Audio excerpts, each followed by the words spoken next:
The last thing I felt was the bite of the wind and the brutal scrape of granite against my back. Then nothing. A void, silent and absolute. I didn't expect the pain to return. It started as a dull ache in my bones, a deep, resonant cold that had nothing to do with temperature. Then came the sounds, the distant, chaotic symphony of a playground. The shrieks of laughter, the thud of a kicked ball, the scuffling of shoes on dusty earth. Scents followed, the sterile tang of industrial cleaner trying and failing to mask the smell of old broth and unwashed children. My eyes flew open. I was sitting on a hard, wooden bench, my small hands clutching the rough edge. Before me stretched the familiar, patchy lawn of the Havenwood orphanage. The same cracked birdbath stood in the center. The same weary oak tree cast its long afternoon shadow. My heart wasn't just beating. It was a wild, frantic drum against my ribs, a stark contrast to its final, terrifying stillness on the cliffs. Alara, stop your daydreaming and get over here. The voice was like a physical blow. Director Miles, a man whose face was perpetually pinched as if smelling something sour, was waving at me from the porch of the main building. His suit was the same shabby gray I remembered. A cold certainty, colder than the cliffside mist, washed over me. This wasn't a dream. The weight of my own body, the too short sleeves of my hand-me-down dress, the gritty feeling of dust in my shoes, it was all too vivid, too real. I had lived this day before. Mom and Dad are about to arrive, Director Miles called out, his voice dripping with a false, saccharine cheer he reserved only for prospective parents. The words sent a jolt of pure, undiluted terror through me. Asterisk Mom and Dad.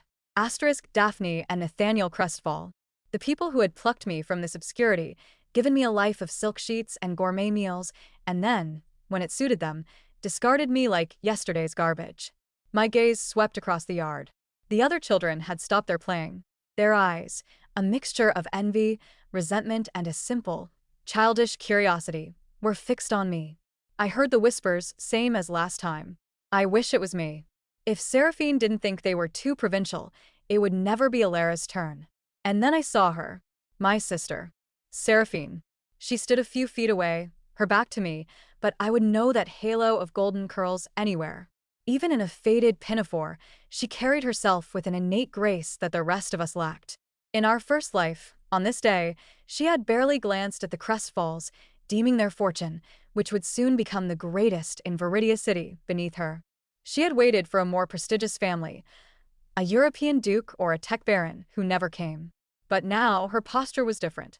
It was coiled, tense. She was watching Director Miles, her entire body focused on his words. A knot of dread tightened in my stomach. She couldn't have. As if hearing my thought, Seraphine turned. Her eyes, the color of a summer sky, met mine. For a single, unguarded moment, there was no childhood innocence in them. There was a sharp, calculating knowledge that belonged to a woman, not a little girl. And in their depths, I saw a reflection of the same cliff I had just fallen from. She knew. She remembered everything. The triumphant, cruel little smirk that flickered across her lips confirmed it. We were both back, but the game had changed before it even began. Before I could even process this new, horrifying variable, the heavy iron gates of Havenwood creaked open. A long, sleek, black car I recognized all too well purred into the courtyard. It was a symbol of a world I thought I'd left behind in death. The car doors opened. Daphne Crestfall emerged first, a vision of sharp angles and expensive taste. Her burgundy suit was impeccably tailored, her hair a perfect helmet of dark silk. She surveyed the orphanage with a look of thinly veiled distaste, as if the very air was beneath her. Nathaniel followed, a taller, quieter shadow in a bespoke overcoat, his expression unreadable behind polished spectacles. Director Miles practically tripped over himself in his rush to greet them. Mr. and Mrs. Crestfall. A pleasure as always. Alara is just over there, as you requested. But I was frozen.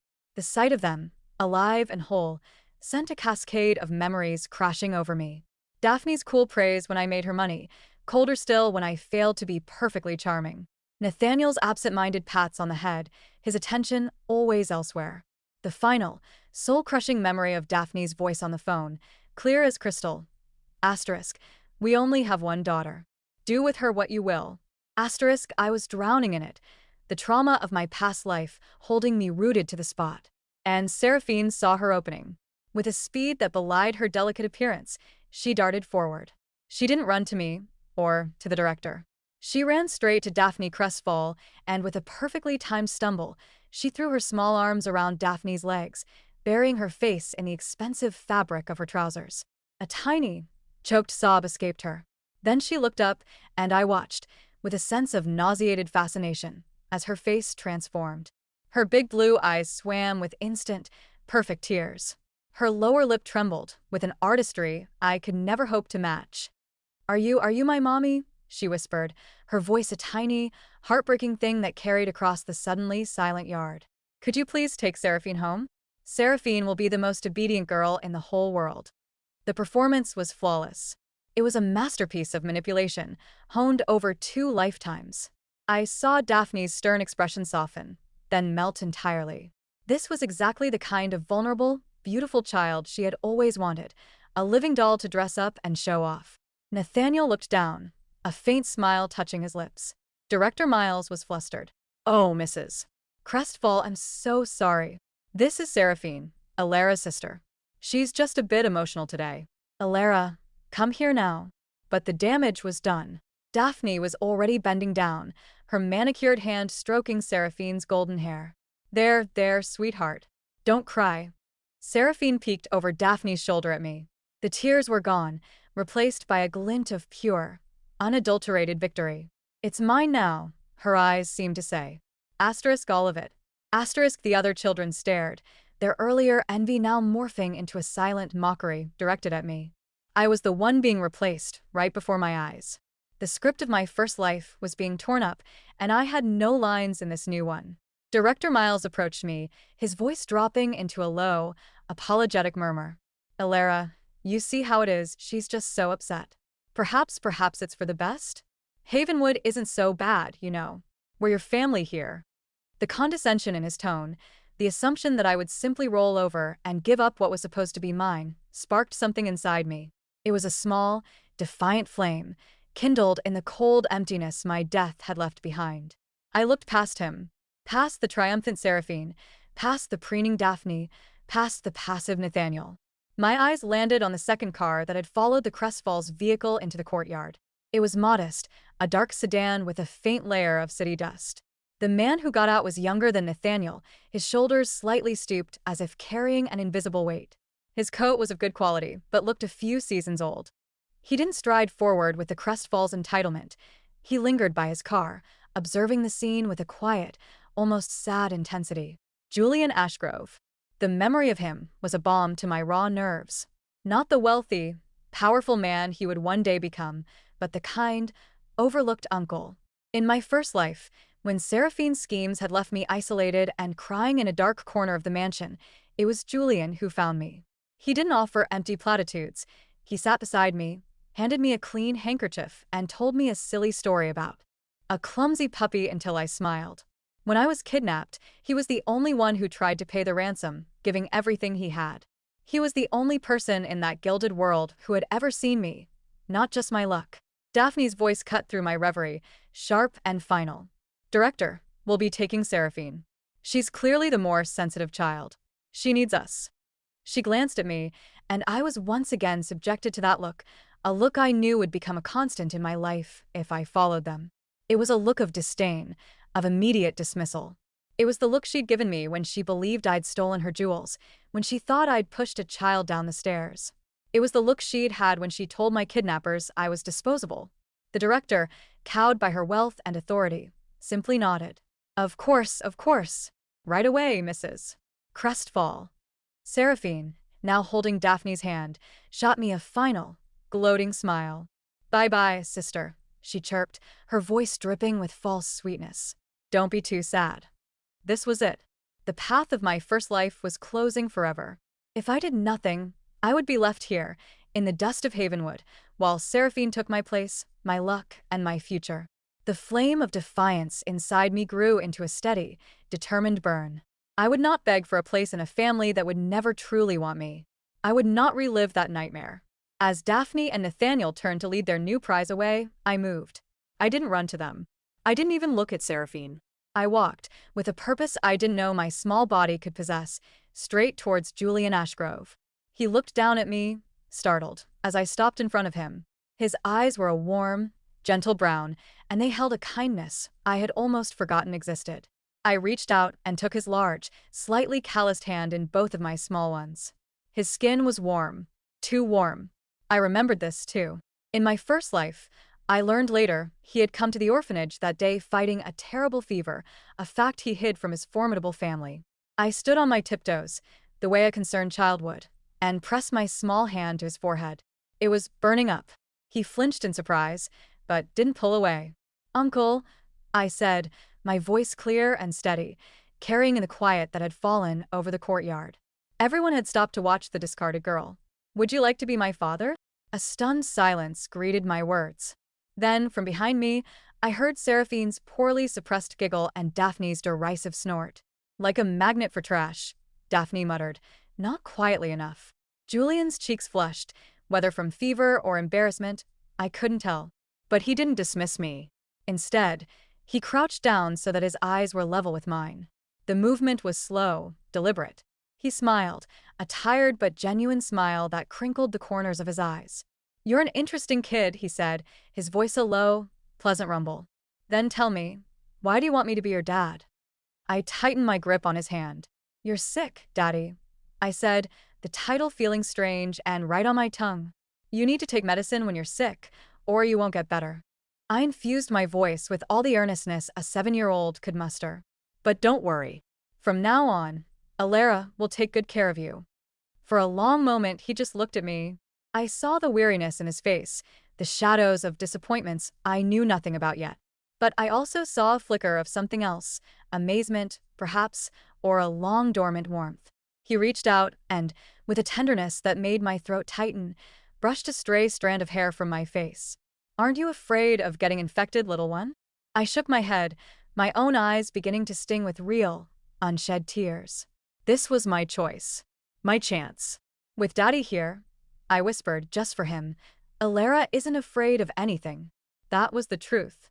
Not of the Crestfalls, not of Seraphine, not of the future. This man had been my only anchor in a stormy sea once before. This time I would be his. Julian Ashgrove let out a soft breath, a sound of surrender and decision. Then he smiled again, a broader, truer smile, and opened his arms. "Okay," he said, his voice thick with emotion. "Daddy will take Alara home." The car door closed with a soft, solid thud, sealing us in a world of quiet leather and the faint, clean scent of Julian's cologne. It was a world away from the dust and noise of Havenwood, and even further from the opulent, cold perfume of the Crestfalls limousine I remembered. I watched through the window as the orphanage gates, and the smirking face of Seraphine, shrunk and disappeared. There was no triumphant joy in my escape, only a bone-deep weariness and a simmering anxiety about the path I had chosen. The drive was silent, but it was not uncomfortable. Julian didn't try to fill the space with empty promises or questions. He simply drove, one hand on the wheel, the other occasionally rubbing his temple. The fever flush on his cheeks was more pronounced in the dim light of the car. I stole glances at his profile. He was younger than I remembered from my first life, the lines of stress and disappointment less deeply etched, but still present. He was a man accustomed to living in the shadows of louder, more demanding people. "We're almost home," he said finally, his voice rough. "It's not what you're probably used to." I knew what he meant. He thought I was comparing him to the Crestfalls. "I'm not used to anything, Daddy," I said softly, truthfully. Havenwood was just a place. He glanced at me, his brown eyes thoughtful, and nodded. He turned the sedan onto a tree-lined street in a neighborhood of elegant, older brownstones. It was quiet and respectable, but lacked the imposing, fortress-like grandeur of the Crestfalls estate. He pulled into a narrow driveway beside one of the buildings and led me not to the grand front entrance, but to a discreet side door that opened onto a set of stairs. "The apartment is on the top floor," he explained, a hint of apology in his tone. "The view is nice." The stairs were clean but carpeted in a faded, utilitarian runner. The air smelled of old wood and polish. He unlocked a dark green door at the top and ushered me in. "Home," he said, with a simple, sweeping gesture. It was a spacious attic apartment, converted with care. The ceilings were slanted, with deep-set dormer windows that offered glimpses of the city's twilight skyline. It was sparsely but comfortably furnished, a large, worn leather sofa, bookshelves sagging under the weight of thick volumes on art history and geology, a sturdy oak table that served as a dining and work surface. It was the home of a scholar, not a tycoon. It was perfect. "It's wonderful," I whispered, and I meant it. There was a warmth here, a sense of peace, that the Crestfalls marble halls had never possessed. Julian seemed to relax a fraction. "Let me show you your room." He led me to a small room tucked under the eaves. It contained a single bed with a simple iron frame, a chest of drawers, and a small desk. A round window looked out over a small, tangled garden behind the brownstone. It was bare, but it was mine. Truly mine. "I know it's not much," he began. "I love it." I interrupted, my voice firm. I walked to the window and placed my hand on the cool glass. "Thank you." A sudden, violent shiver ran through him, and he leaned against the doorframe for support. The fever was winning. "Right," he muttered, more to himself than to me. "Medicine. And I should find you something to eat." The next hour was a quiet, domestic flurry. I insisted he sit on the sofa while I, claiming a familiarity with sick rooms from Havenwood, found the kitchen and boiled water. I located a box of tea and a jar of honey, and brought him a steaming mug. He accepted it with a look of bemused gratitude. While he sipped the tea, I rummaged through his cupboards. They were tragically bare, cans of soup, pasta, a few eggs. It was the pantry of a man who lived alone and saw meals as a necessity, not a pleasure. A sharp, painful memory surfaced. Daphne Crestfall's personal chef preparing elaborate, five-course meals that Seraphine would later claim I had ruined with my common palate. I pushed the memory away. I scrambled 2 eggs and made toast, arranging it on a plate with a seriousness that belied my age. When I brought it to him, he looked at the simple food, then at my earnest face, and something in his expression shattered and reformed. "Ilara," he said, his voice thick. "You don't have to. I want to," I said simply. "You're my dad. It's my job to help." He ate slowly, and I sat cross-legged on the sofa beside him, the silence between us easy and companionable. As the evening deepened, he found an old, soft t-shirt for me to sleep in. It swam on me, the sleeves hanging down to my knees, and tucked me into the bed in my new room. "Good night, Ilara," he said, his silhouette dark in the doorway. "Good night, Daddy," I replied. Sleep, however, did not come easily. The adrenaline of the day had faded, leaving behind the cold, hard reality of my situation. Seraphine was with the Crestfalls. She would already be weaving her web, using her knowledge of the future to make herself indispensable. The thought was a cold stone in my gut.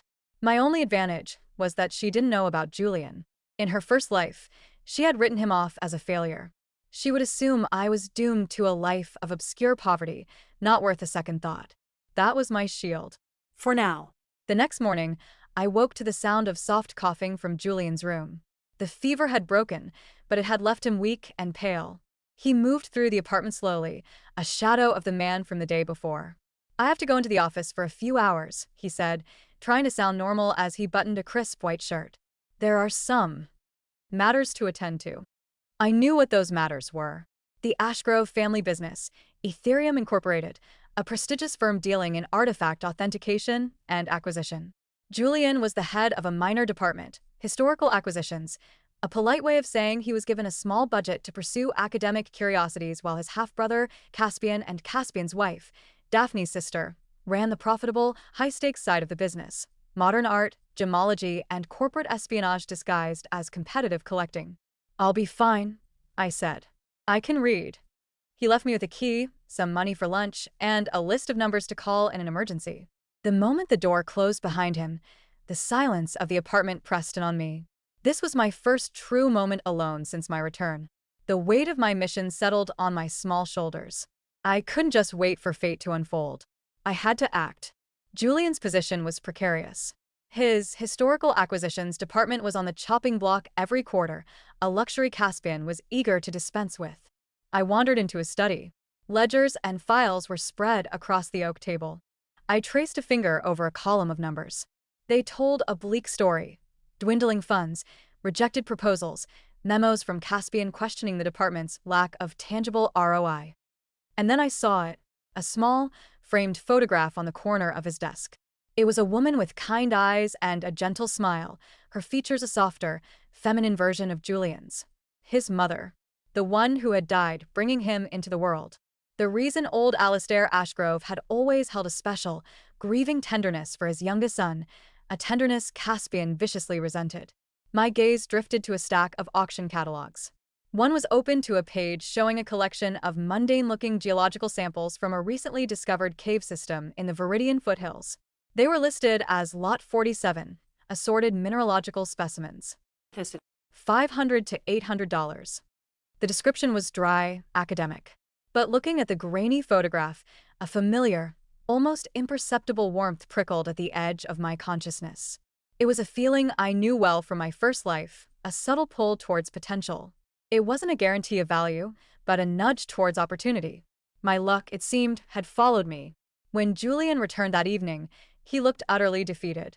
He dropped his briefcase by the door and sank onto the sofa, running a hand through his already disheveled hair. "Rough day?" I asked, bringing him a glass of water. He gave a short, bitter laugh. "Caspian has proposed merging my department with his. Streamlining operations. It would effectively mean the end of my work." He looked at me, his eyes full of a despair he probably shouldn't have been sharing with a child. "He's calling for a review at the end of the month. My projects need to show significant potential or—" He didn't finish the sentence. He didn't need to. I climbed onto the sofa beside him. "Daddy," I began, choosing my words with care. "What if you found something really special? Not just in a book, but something real?" He smiled a tired, sad smile. "That's the dream, sweetheart. But special things are expensive and hard to find." I pointed a small finger at the open auction catalog on the table. "What about these rocks?" He followed my gaze. "Those? They're just geological samples, Alara. For research, there's no market value." "The pretty one," I insisted, tapping the image of a lumpy, grayish stone that looked no different from the others. "It looks warm." Julian stared at me, then at the catalog. He wasn't a fool. He was a man of logic and reason, but he was also a man backed into a corner. He saw the utter conviction on my face, a conviction that went far beyond a child's whimsy. "Alara," he said slowly. "Why that one?" I looked him directly in the eyes, letting a fraction of the old soul I housed show through. "I don't know. I just have a feeling. A good feeling." He was silent for a long time, studying me. He was remembering my intuitive touch on his fevered brow, my strange, mature calmness. He was weighing his rationality against the desperate hope in his own heart. Finally, he let out a long, slow breath. "The auction is tomorrow," he murmured, almost to himself. "The reserve on that lot is low. It would be a negligible risk." He looked at me, and a new, unfamiliar light sparked in his eyes.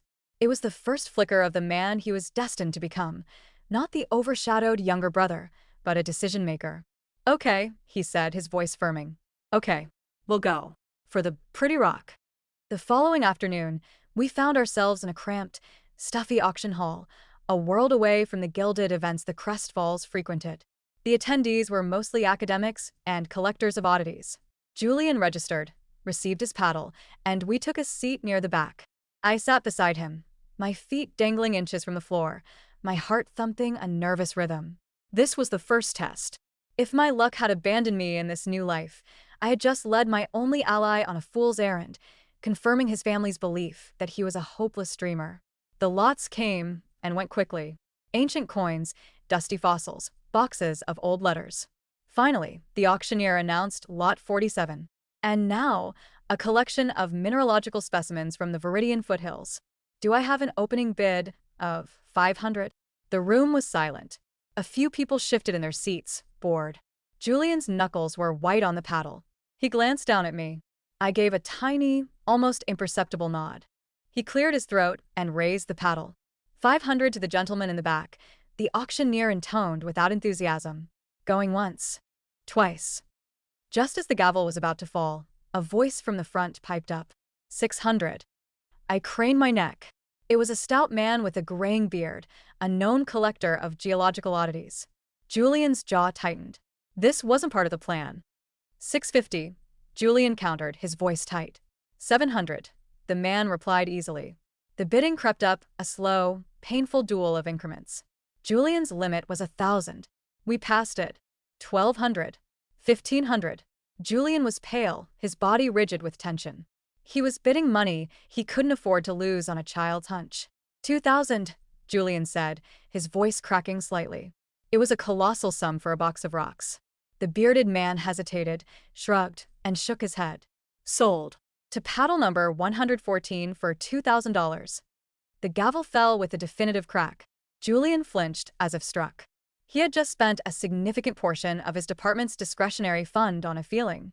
We collected the box, a heavy, unassuming crate, and loaded it into the sedan. The drive home was utterly silent, thick with Julian's buyer's remorse.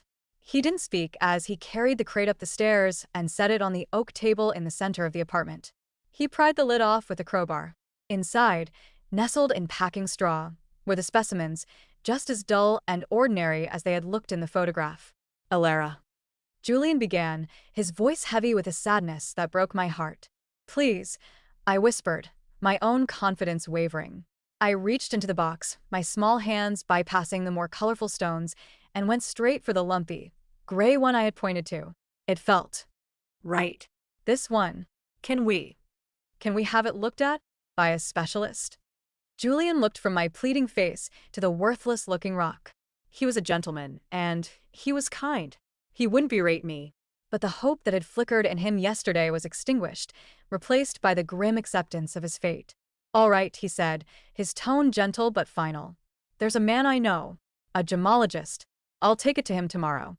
He took the stone from me and set it aside. The rest of the box he pushed into a corner, a monument to a failed gamble. That night, as I lay in bed, I stared at the sliver of moon through my round window. Doubt, cold and insidious, whispered to me. What if my luck was tied to the Crestfalls? What if by choosing a different path, I had lost my only gift? The sense of weightlessness from the cliff seemed to return, not as a fall, but as a terrifying freefall into a future I could no longer control. The next day, Julian left early with the stone. I paced the apartment, each tick of the grandfather clock in the hall a hammer blow to my nerves. The hours stretched, thin and agonizing. It was late afternoon when I finally heard his key in the lock. I ran to the door, my heart in my throat. He stood there, silhouetted against the fading light. He wasn't moving. His face was pale, his eyes wide, staring at nothing. Daddy. I asked, my voice small and scared. He blinked slowly, as if waking from a dream. Then his gaze focused on me. He stepped inside, closed the door softly behind him, and knelt down so we were eye to eye. In his hand, he held the gray, lumpy rock. But it was no longer just a rock. It had been expertly cleaved in two, and the interior was a breathtaking, otherworldly sight. It was a geode, but unlike any other. Instead of crystal, the hollow was lined with a thin, shimmering, metallic lattice that seemed to drink the light from the room and glow with its own soft, violet luminescence. Alara, Julian whispered, his voice trembling with a reverence I had never heard before. Do you know what this is? I shook my head mute. He took a shaky breath. It's called void-touched adamite. It's a theoretical mineral. They've only ever found fragments, enough to prove it exists. This. He held up the halved stone, his hands unsteady. This is the largest, most perfect specimen ever discovered. The geologist. He said it's priceless. A discovery that redefines textbooks. He stared at me, his expression a turbulent mix of awe, confusion, and dawning, overwhelming hope. Who are you, Alara? He breathed. I looked at the glowing stone, then back into his bewildered, hopeful eyes. The free fall stopped. My feet had found solid ground. I'm your daughter, I said. And for the first time, it felt like the whole, unvarnished truth. The days that followed the discovery of the void-touched adamite were a quiet whirlwind. The initial, stunned reverence in Julian's eyes slowly solidified into a fierce, protective determination. He didn't ask me again who I was. Instead, he began to watch me with a new kind of attention, not as a curious guardian would a strange child, but as a strategist would a rare and powerful asset. The gemologist, a wizened old man named Professor Albright who valued knowledge over wealth, agreed to keep the discovery confidential for a small, symbolic sliver of the mineral for his research.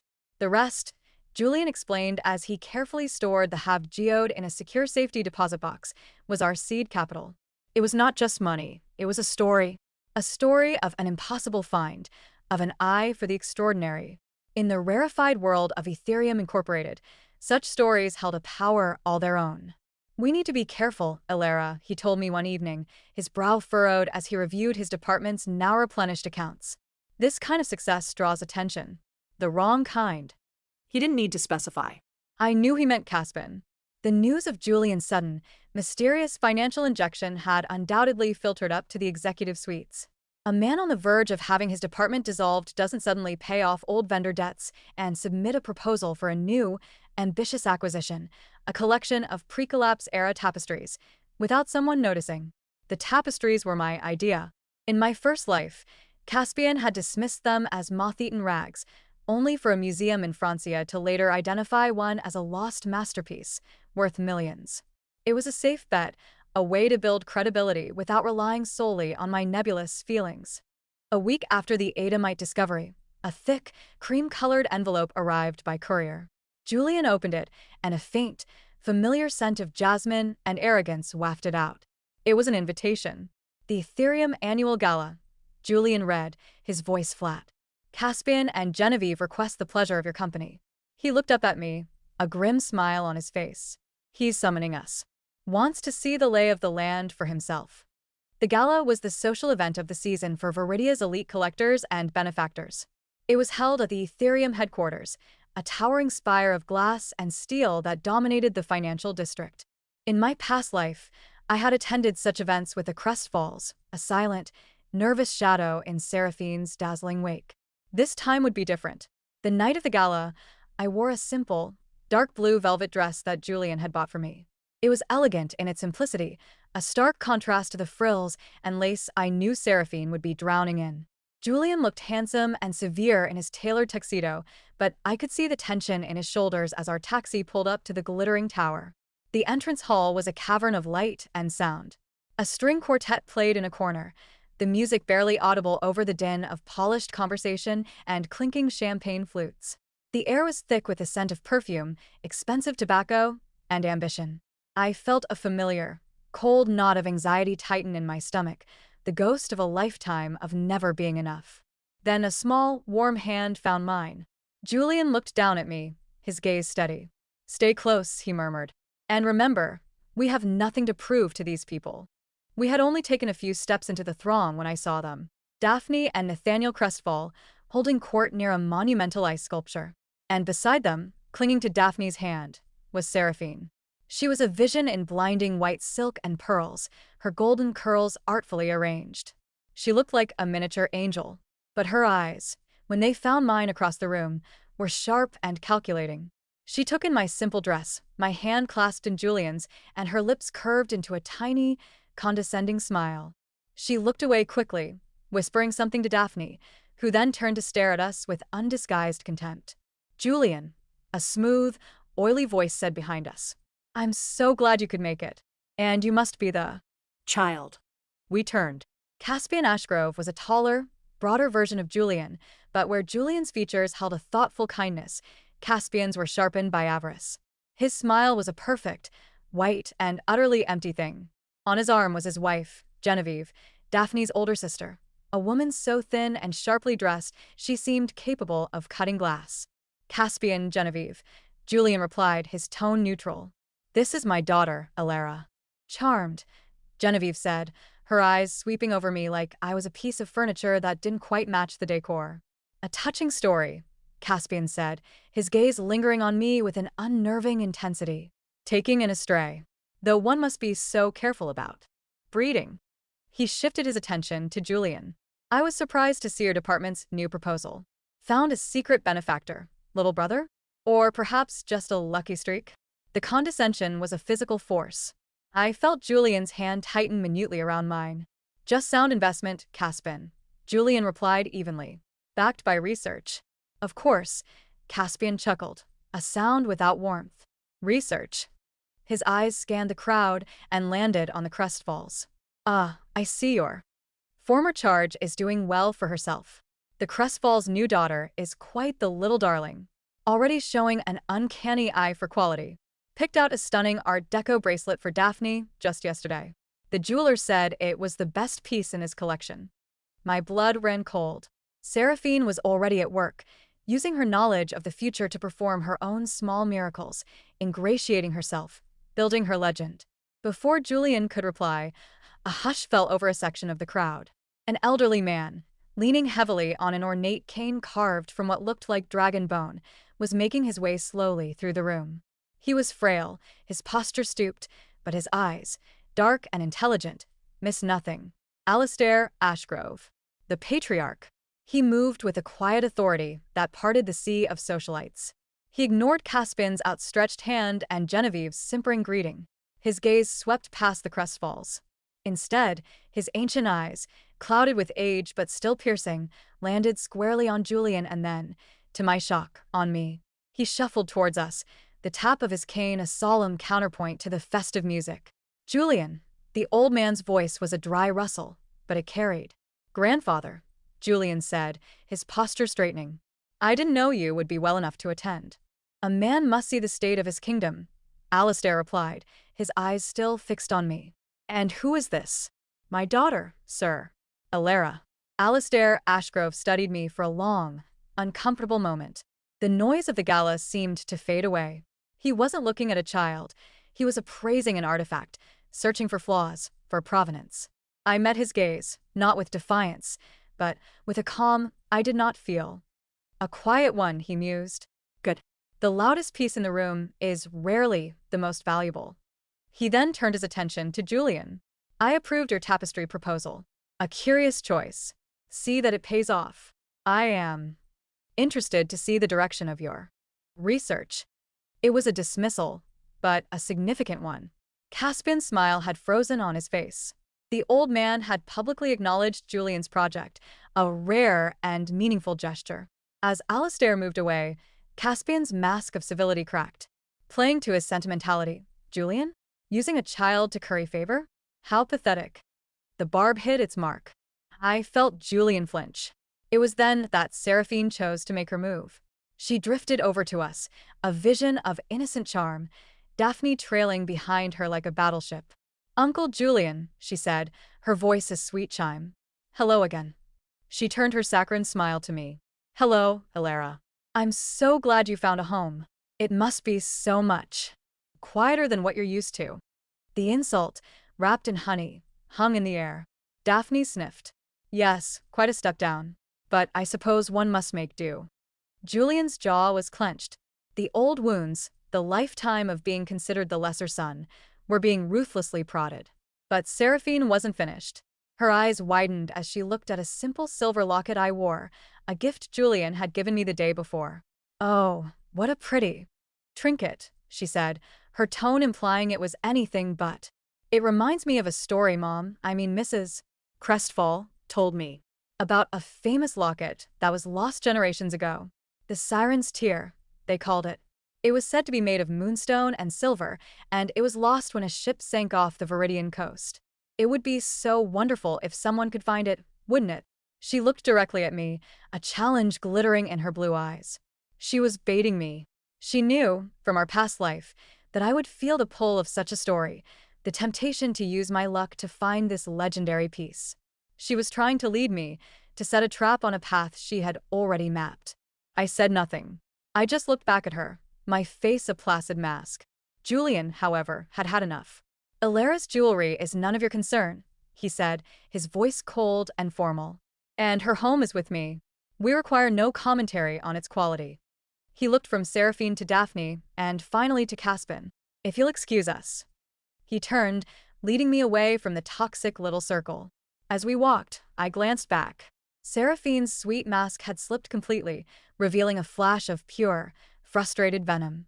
She had expected a reaction. She had gotten none. We found a slightly quieter alcove near a display of ancient ceramics. Julian leaned against the wall, letting out a long, weary breath. I'm sorry, Alara. You shouldn't have to hear such things. It's okay, Daddy, I said, meaning it. His defense of me, simple and firm, had meant more than any amount of luck. He looked down at me, his expression troubled. That locket she mentioned. The Siren's Tear. It's a real legend. A fool's errand that's bankrupted a dozen treasure hunters. It was a cruel thing for her to bring up. I knew. I remembered the story. In my first life, a team had found it 2 years from now, using advanced sonar technology we couldn't possibly afford. Seraphine was indeed setting a trap. But as I stood there, the noise of the gala a dull roar in my ears, a different feeling began to stir.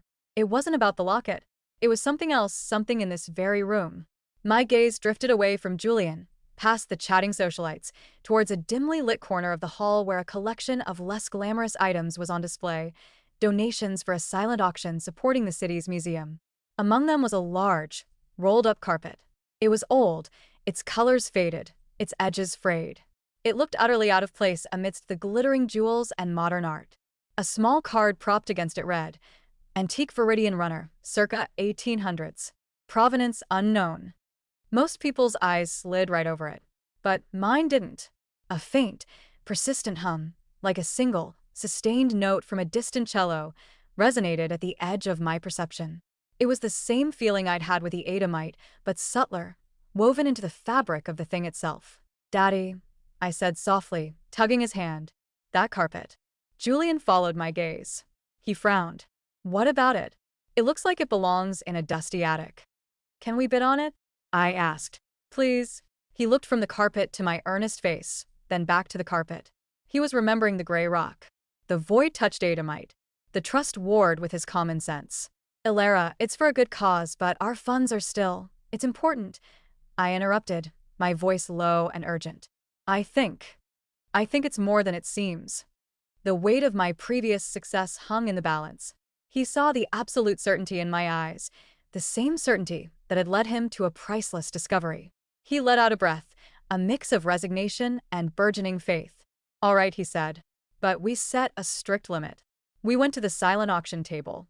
The bidding sheet for the carpet was nearly blank, with only one lowball offer. Julian wrote down a figure that was triple the starting bid, but still a pittance compared to the sums being discussed for the jeweled necklaces and paintings. For the next hour, we mingled, or rather, Julian tried to network while I watched the auction table. No one else went near the carpet. When the bidding closed, the sheet still held only our offer. As we were preparing to leave, a museum attendant brought the rolled-up carpet to Julian. He handled it with obvious distaste. Caspian, walking by with Genevieve, noticed it and let out a short, derisive laugh. "Leaving so soon, Julian? And I see you've made a purchase." "A fitting choice." "It certainly has." Character. He didn't bother to hide his sneer before turning away. Julian's cheeks flushed, but he took the heavy roll without a word. Back in the quiet sanctuary of our apartment, he unrolled the carpet onto the floor of the living room. It was even uglier up close, the pattern a muddy, faded mix of burgundy and dull gold. "Well," Julian said, hands on his hips, "it's certainly large." I knelt beside it, my heart pounding. The humming feeling was stronger here, away from the noise. I ran my hands over the rough, worn fibers. "There's something inside," I whispered. Julian knelt beside me. "Inside a carpet?" "The backing," I said, my fingers tracing a nearly invisible, uneven seam along the edge. "It feels Thick. With the careful precision of the scholar he was, Julian fetched a utility knife and a pair of tweezers. He worked at the seam gently, his brow furrowed in concentration. After a few minutes, he managed to pry a small section loose. He peered inside. His body went still. "Ilara," he breathed. He carefully reached in with the tweezers and pulled out a single, brittle piece of yellowed parchment. Then another. And another. He laid them gently on the floor. They were not blank. They were covered in dense, precise script and complex, alchemical diagrams. He picked up one of the pages, his hands trembling so violently he could barely hold it. His eyes scanned the text, widening with each passing second. These are the lost laboratory notes of Alaric the Sage," he whispered, his voice choked with awe. "The founder of modern chemistry in Viridia. They were thought to have been destroyed in a fire a century ago." He looked at me, his face pale with shock. This is beyond priceless. This is history. This is—" He couldn't finish. He just stared at the ugly carpet that had concealed a treasure which would make the void-touched Adamite look like a mere curiosity. It wasn't about money. It was about legacy, about a credibility that Caspian could never touch. The failed scholar from the attic apartment had just unearthed a foundational text of Viridian science at a charity gala. The story itself was a weapon. He looked from the parchments to me, sitting serenely amidst the faded threads. The last of his doubts seemed to evaporate, replaced by a grim, exhilarating resolve. "The review of my department is in 2 weeks," he said, his voice now steady and clear. "Caspian will demand a presentation of our significant potential." A slow, genuine smile spread across his face, the first I had seen since we entered the gala. "I think, my dear Lara, we finally have something to show him." The 2 weeks leading up to the departmental review were a period of focused, feverish activity. The attic apartment transformed into a war room.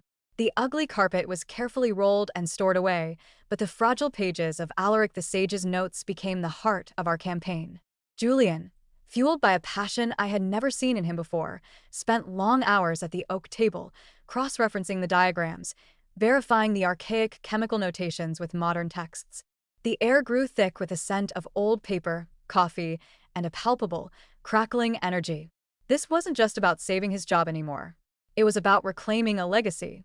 I became his quiet assistant, fetching books, ensuring he remembered to eat, and listening as he voiced his theories aloud.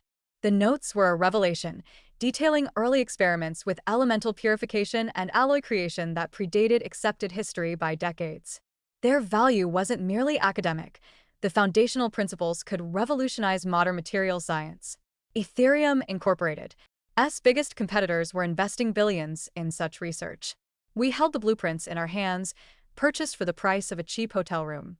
"We'll present the Adamite as proof of our department's ability to identify unique physical assets," Julian explained one night, his fingers tracing a complex diagram of a glass distillation apparatus. "And we'll use Alaric's notes to demonstrate our capacity to unlock profound, intellectual capital." Caspian can't argue with this. He wouldn't know where to begin. But a quiet worry gnawed at me. Caspian didn't need to understand it to covet it or to destroy it. He operated on a simpler principle. Anything that made Julian stronger was a threat to be neutralized. The day of the review dawned gray and drizzly. Julian dressed with meticulous care in his best suit, the one he'd worn to the gala. I put on my dark blue velvet dress, a small soldier armoring for battle. We took the sedan to the Ethereum Tower, the wipers swishing a steady, nervous rhythm against the rain. The boardroom was on the top floor, a stark, intimidating space of black marble, chrome, and a floor-to-ceiling window that looked out over the rain-swept city. The long, polished table could seat 20. Today, only a handful of chairs were occupied, but the power in the room was concentrated and lethal. Caspian sat at the head of the table, leaning back in his chair as if it were a throne. Genevieve was to his right, a sleek panther in a sharply tailored dress, her tablet glowing before her. A few other senior executives I didn't recognize sat nearby, their expressions carefully neutral. And in the corner, almost hidden in the shadows, sat Alistair Ashgrove. He had insisted on attending, his wizened form dwarfed by the large chair, his dragon-bone cane propped beside him. His presence was a wild card, and I saw the tension it caused in Caspian's perfectly composed posture. "Julian," Caspian began, not bothering to stand. He gestured to the 2 empty chairs at the foot of the table, directly opposite him. And the child. "Shall we begin? We have a full agenda today." We took our seats. Julian placed his briefcase on the table, but didn't open it. I sat perfectly still, my hands folded in my lap, my gaze fixed on the rain tracing paths down the window. "Your department, Historical Acquisitions," Caspian said, making the name sound like a joke, "has been a persistent drain on resources for years. Your projects lack commercial viability and strategic alignment with Ethereum's core mission. My proposal to merge your unit with Modern Acquisitions stands. However, you requested this review to demonstrate significant potential." He spread his hands. "The floor is yours. Impress us." Julian didn't flinch. He opened his briefcase and withdrew not a stack of financial reports, but the 2 halves of the void-touched Adamite. He placed them gently on the polished marble. The dull gray exterior was a stark contrast to the glowing, violet lattice within, which seemed to pulse softly in the room's dim light. A few of the executives leaned forward, their neutrality cracking into curiosity. "This," Julian said, his voice calm and clear, "is a specimen of void-touched Adamite. Until 2 weeks ago, it was considered a theoretical mineral. Professor Albright at the university has confirmed its authenticity. It was acquired for $2,000 from a lot of miscellaneous geological samples." Genevieve sniffed. A pretty rock, Julian. A curiosity. What is its appraised value? It's priceless, Genevieve, Julian replied, meeting her gaze. Its value isn't in what someone will pay for it, but in what it teaches us. Its molecular structure challenges our understanding of crystalline formation under extreme pressure. But that, he paused, letting his words hang in the air, is merely the prelude. He reached back into his briefcase and carefully laid out several high-resolution photographs of Alaric's notes, along with a translated summary he had prepared. He slid copies down the table. These are the previously lost laboratory notes of Alaric the Sage. They were discovered concealed within the backing of an antique carpet purchased at the museum gala for $500. This caused a stir. One of the executives, a man with a kind, intellectual face, picked up the photographs with reverent hands. By the gods. The Alaric notes? The combustion chamber designs. They're here. Caspian's smile was frozen. A fascinating history lesson, Julian. But Ethereum is a business, not a library. Where is the commercial viability? It's in the foundational principles, Julian countered, his passion bleeding into his voice. Look at his work on catalytic purification. We're spending millions licensing inferior processes from foreign corporations. Alaric's methods, adapted with modern technology, could give us a proprietary advantage that would dominate the market for a generation. The Adamite proves our department's unique ability to find the extraordinary. These notes are the proof that we can leverage it. The department's budget is a fraction of the R&D required to develop these principles. Genevieve cut in, her voice like shards of ice. This is fantasy. A pipe dream built on the whims of a... Her eyes flicked to me for a fraction of a second. A very imaginative child. The air went out of the room. The unspoken word hung between us all. Child.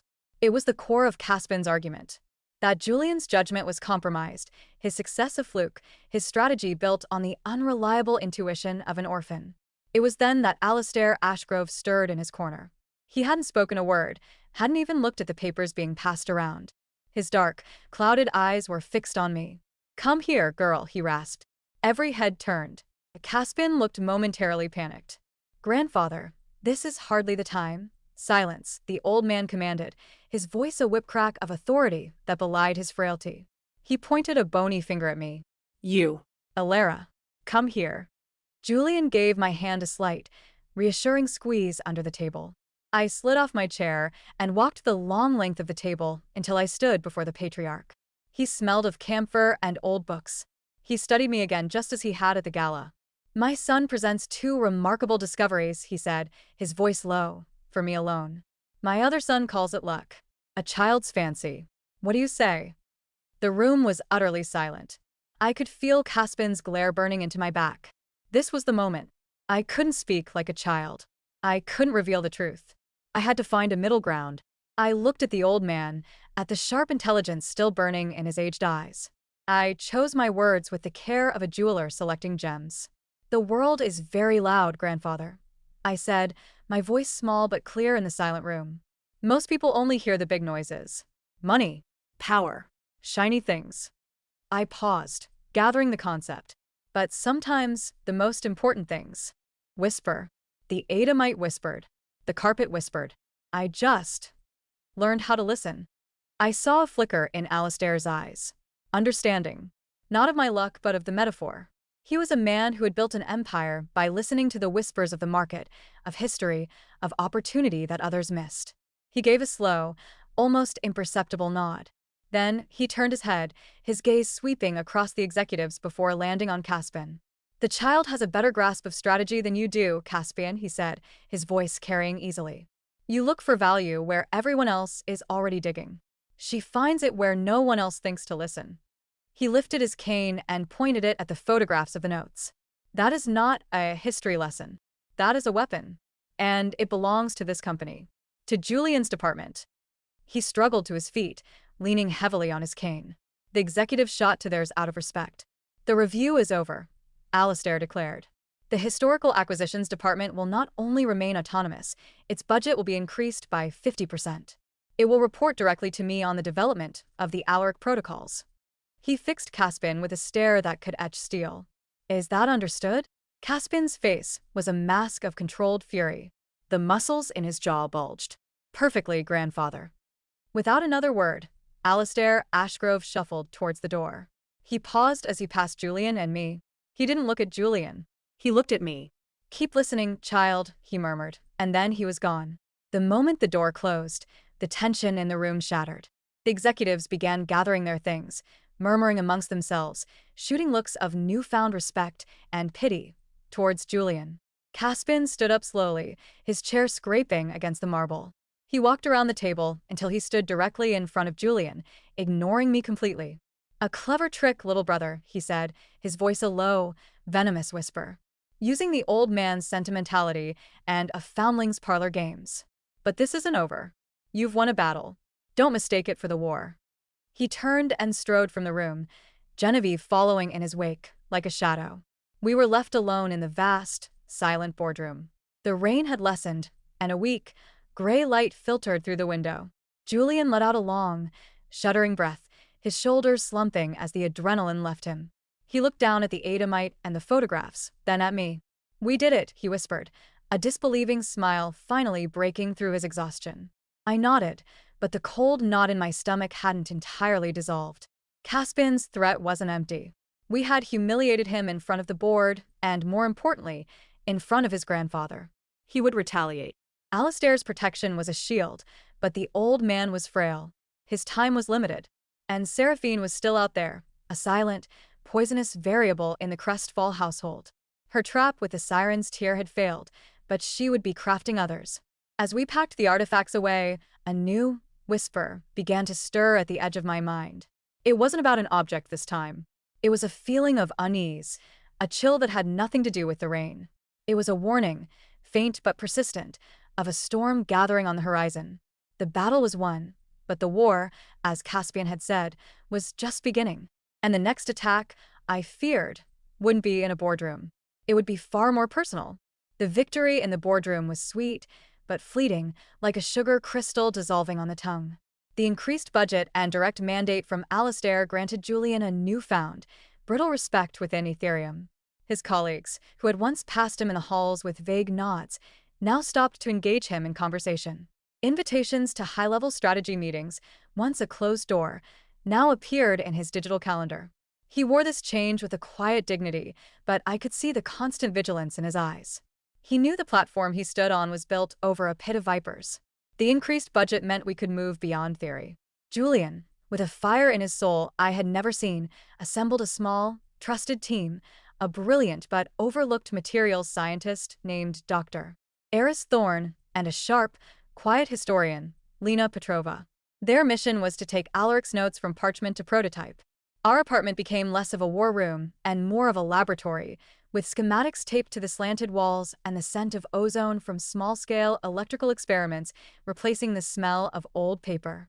It was during this fervent, hopeful time that the whisper of unease I'd felt in the boardroom grew into a distinct, chilling hum. It wasn't directed at an object or a place, but at a person. "Julian." It started subtly. A scheduled shipment of rare earth elements for Dr. Thorne's experiments was accidentally rerouted to a warehouse in another state. The permits for a small testing facility were suddenly held up in a municipal department known for its efficiency. Then one rainy Tuesday, Julian received a sealed, anonymous envelope at his office. Inside were grainy, long-lens photographs of Me. me, leaving our brownstone for school.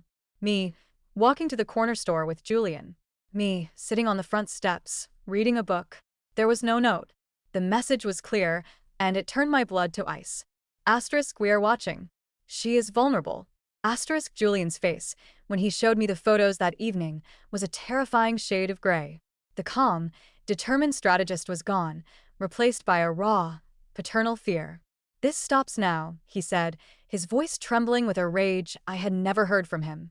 He made calls, his tone sharp and authoritative. By the next morning, a discreet security detail, a man and a woman who looked more like friendly graduate students than bodyguards, was shadowing my movements. Our home security was upgraded to a state-of-the-art system. The message to Caspian was sent without a single word being spoken. Asterisk, we see you. Back off. Asterisk, the overt harassment ceased. The shipments arrived. The permits were mysteriously approved. But the silence from Caspian's camp was more menacing than the attacks themselves. He was regrouping, calculating a new angle. The opportunity to strike back, to seize the initiative, came from an unexpected source: the Viridia Grand Auction. It was the event of the year, far surpassing the Ethereum Gala in scale and prestige. It was where true dynasties were made and broken, where fortunes were spent on a single bid for a legendary artifact.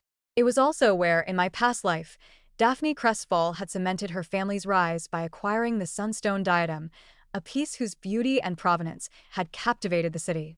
Julian received the invitation as a matter of course, but this year, it held a new weight. He was no longer a peripheral figure. He was the man who had discovered the Adamite and the Alaric notes. All eyes would be on him. "We have to go," he said, spreading the lavish catalog on our oak table. "We need to show strength. To show that we're not just researchers, but players." I leaned over the catalog, my fingers brushing the glossy pages. The items were breathtaking: a lost painting from the Renaissance masters, a sword said to have been wielded by a legendary king, a necklace of fire opals that seemed to hold a captured sunset within. And then, there it was. Lot 89.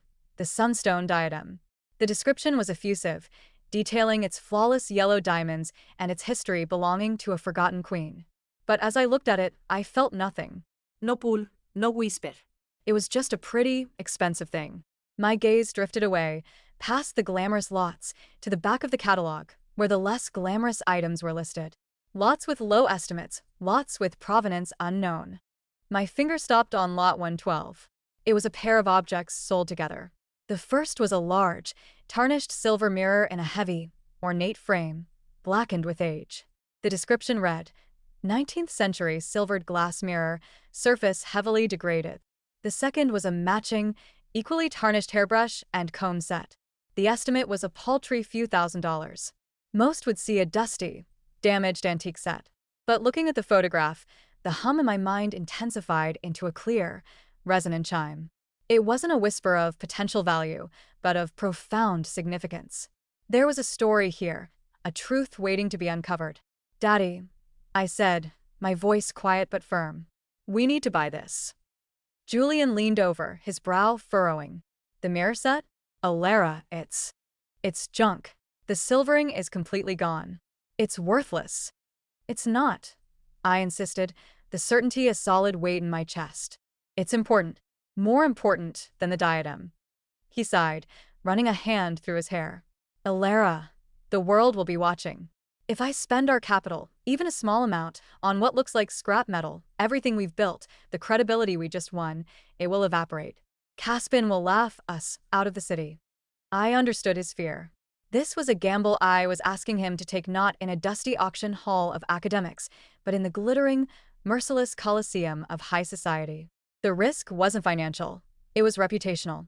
"Please," I said, looking up at him, letting him see the absolute conviction in my eyes. "Trust me." He held my gaze for a long, agonizing moment, the battle between his hard-won logic and his faith in me playing out across his face. Finally, he closed his eyes and gave a single, sharp nod. "All right." "But we set a hard limit, and we cannot be seen bidding on it ourselves. It would be social suicide." The night of the grand auction was a spectacle of almost overwhelming opulence. The venue was the Viridia Museum of History itself, its grand hall transformed with black velvet and golden light. The air shimmered with the scent of rare perfumes and the low, powerful murmur of immense wealth. Julian, in a tuxedo that seemed to fit his new status better, held my hand tightly as we entered. I saw them almost immediately. The Crestfalls had a prime aisle seat. Daphne was a column of emerald green silk, her eyes already fixed on the display case, holding the Sunstone Diadem. Nathaniel looked bored beside her. And Seraphine, seated between them, was a vision in frosty blue, her golden curls arranged like a crown. She saw us, and her smile was a sharp, glittering thing. She leaned over and whispered to Daphne, who turned to give us a look of pure, unadulterated scorn. Caspian and Genevieve were seated a few rows ahead of us. Caspian didn't turn, but I saw his shoulders stiffen as we passed, a subtle acknowledgement of our presence. We took our seats, and the auction began. The air crackled with competitive energy as millions were spent with the casual flick of a paddle. Daphne, as I knew she would, aggressively pursued the Sunstone Diadem. She battled a telecom magnate, her jaw set, her bids sharp and decisive. When the gavel finally fell in her favor for a staggering sum, the room erupted in applause. She preened, basking in the spotlight, Seraphine clapping delightedly beside her. It was a perfect reenactment of my first life. Julian watched it all with a detached calm. He bid on a few minor, sensible lots, a collection of rare maps, a first edition book, winning some, losing others. He was playing the part of the serious, scholarly collector, building his credibility. Then, finally, Lot 112 was announced. And now, a curious set. A silver mirror and dressing set, circa 19th century. Showing significant wear. Do I have an opening bid of 2,000? A wave of disinterested silence filled the hall. People shifted, whispered, checked their programs for the next major lot. This was our moment. Julian gave a nearly imperceptible signal. From the very back of the room, a man we had hired, a nondescript actor with instructions to look like a slightly eccentric, provincial dealer, raised his paddle. 2,000 to the gentleman in the back, the auctioneer said, sounding surprised. The bidding was desultory. Another dealer, likely thinking the frames alone were worth melting down, bid 2,500. Our man bid 3. The other dealer shook his head. Going once. Twice. I held my breath. 3,500. The new voice came from the front. It was Genevieve Ashgrove. She hadn't turned around, her paddle held lazily aloft. It wasn't a bid of desire. It was a probe. A move to see if Julian had any hidden interest in the lot. A cold fist clenched in my stomach. Julian's face was a mask of stone. He gave our bidder a subtle signal to cease. Sold. To paddle number 42 for 3,500. The gavel fell. Genevieve had bought a piece of junk. She had done it to disrupt us, to force our hand, and in doing so, she had played right into ours. As the auction drew to a close, Julian leaned down to me. It's done. She has it. I nodded, a slow smile touching my lips. Now we wait. We didn't have to wait long. 2 days later, a small, discreet article appeared in the business section of the Viridia Chronicle, a column known for its society gossip. It detailed Genevieve Ashgrove's baffling purchase at the grand auction, juxtaposing it with her husband Caspian's visionary leadership at Ethereum. The article was subtle, but the implication was clear. The wife of the heir. A parent was spending company money on worthless trash. It was a tiny crack, but in the world of high finance, cracks had a way of widening. A week after that, Julian received a call from a flustered, apologetic representative from the auction house. Genevieve, seeking to offload her embarrassing purchase, had consigned the mirror set for a quick, quiet sale. As the underbidder, our hired agent had the right of first refusal. He acquired it for the original price plus fees. The heavy, tarnished set was delivered to our apartment. Julian and Dr. Thorne carried the mirror into the center of the living room. It was even uglier in person, the frame a blackened, intricate mess of what looked like vines and thorns. All right, Alara, Julian said, his arms crossed. We own the important mirror. Now what? I walked up to it. My reflection was a distorted, shadowy smudge in the ruined glass. The hum was a steady vibration in my bones. I ran my fingers over the cold, blackened silver of the frame, tracing the thorny patterns. It's not the glass, I whispered. It's the frame. Doctor. Thorne, ever the scientist, brought over a high-intensity lamp and a magnifying headset. He and Julian began to examine the frame, inch by inch. After nearly an hour of painstaking work, Doctor. Thorne let out a soft exclamation. Here, he said, his voice tight with excitement. The patina. It's not consistent. There's a seam. A hidden seam. With the delicate touch of a surgeon, using specialized tools from his lab, Dr. Thorne worked at the seam. There was a soft, audible click. A small, perfectly disguised section of the ornate frame swung open like a tiny door. Inside the hollow frame, protected from the air and time, was a single, rolled piece of vellum, tied with a faded black ribbon. With trembling hands, Julian untied the ribbon and unrolled the document. It was not a laboratory note. It was a legal document. A last will and testament. The script was elegant, flowing, and devastatingly clear. It was the final will of Alara Vance, the first wife of Alastair Ashgrove's father. The will that had been superseded by a fraudulent document after her mysterious, early death. The will that bequeathed the majority share of the original family fortune, the foundation upon which the entire Ashgrove empire was built, Not to the son from the second marriage, but to her own direct bloodline. To Alistair. And through him, to his rightful heir. Julian stared at the document, his face pale. This wasn't just a historical curiosity. This was a landmine buried under the foundations of Ethereum Incorporated.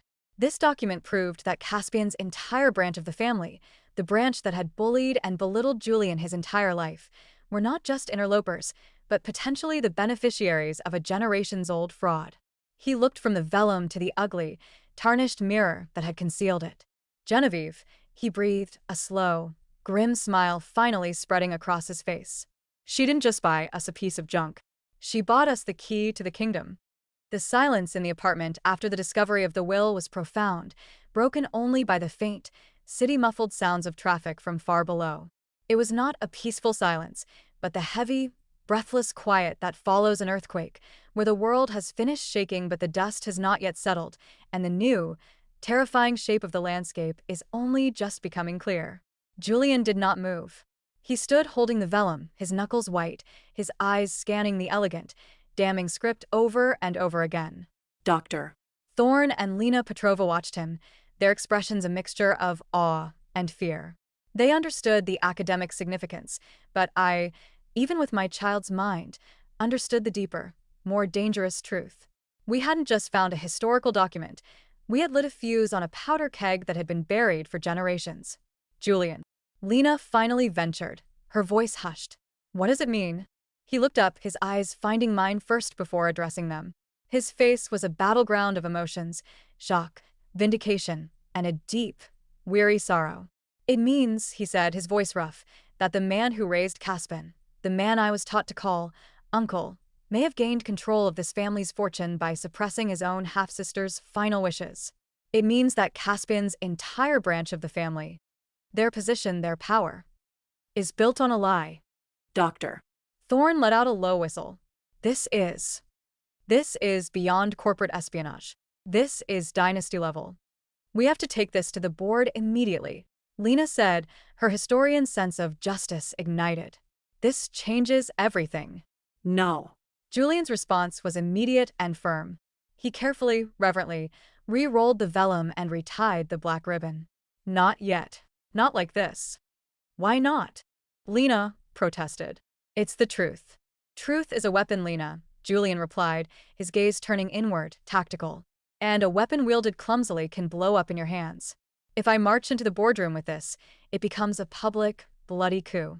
It would tear Ethereum apart at the seams, destroy shareholder confidence, and give our competitors an opening they would exploit without mercy. Caspian would fight it with every dirty trick he has, and the ensuing legal war would bankrupt the company and destroy my grandfather. He looked at the will in his hand. Alistair loved his sister. This would break what's left of him. He was no longer the overlooked scholar. In that moment, he was every inch a leader, weighing victory against survival. He was protecting the very institution that had scorned him. So, what do we do? Doctor. Thorne asked pragmatically. We can't just put it back in the mirror. We don't have to, Julian said, a plan solidifying in his eyes. We use it as a shield, not a sword. Caspian made a move against Alara. He showed his underbelly. Now we have something he truly fears. We don't need to reveal it. We just need him to know that we have it. The next few days were a masterclass in quiet, psychological warfare. Julian did not confront Caspian directly. Instead, he began acting with a new, unshakable authority. He redirected resources without asking for approval from the executive committee. He pushed Dr. Thorne's projects to the front of the R&D queue, bypassing Caspian's preferred initiatives. He did it all with a calm, deliberate assurance that suggested a power base far beyond what anyone could see. The tension in the Ethereum tower became a physical thing, a thickening of the air in the hallways. Caspian's attempts to block or question Julian's moves were met with a cool, infuriating silence or a simple, I am acting within the purview granted to me by the chairman. He never mentioned the will. He never had to. The mere fact of his newfound, unassailable confidence was a message in itself, and Caspian, paranoid and cunning, was perfectly equipped to receive it. I felt the shift too. My security detail remained, but the sense of being a target lessened. The ominous feeling of being watched faded. Caspian was pulling his claws in, reassessing the board. The true test of this new, Fragile Détente came with the Ethereum Quarterly Exhibition. It was an internal event, but a critically important one, where each department showcased its most promising projects to the board, major investors, and the press. It was a stage for Caspian's triumphs and, historically, a public humiliation for Julian. This year was different. Julian's section of the exhibition hall was no longer a dusty corner. It was a prominent, well-designed space. On display was the void-touched Adamite, glowing under a focus light, its otherworldly beauty drawing gasps. Next to it were enlarged, carefully curated pages from Alaric's notes, with clear explanations of their potential industrial applications. Doctor. Thorne was there, demonstrating a small-scale reactor using one of Alaric's purification principles, a device that hummed with palpable potential. But the centerpiece, the thing that stopped everyone in their tracks, was the mirror. Julian had not restored it. He had displayed it exactly as we found it, tarnished, dark, and imposing. A simple placard beside it read, "Legacy. Sometimes truth is not found in what is polished, but in what is hidden. An ongoing historical investigation." It was a brazen, brilliant piece of theater. To most, it was an enigmatic art piece, a metaphor for his department's work.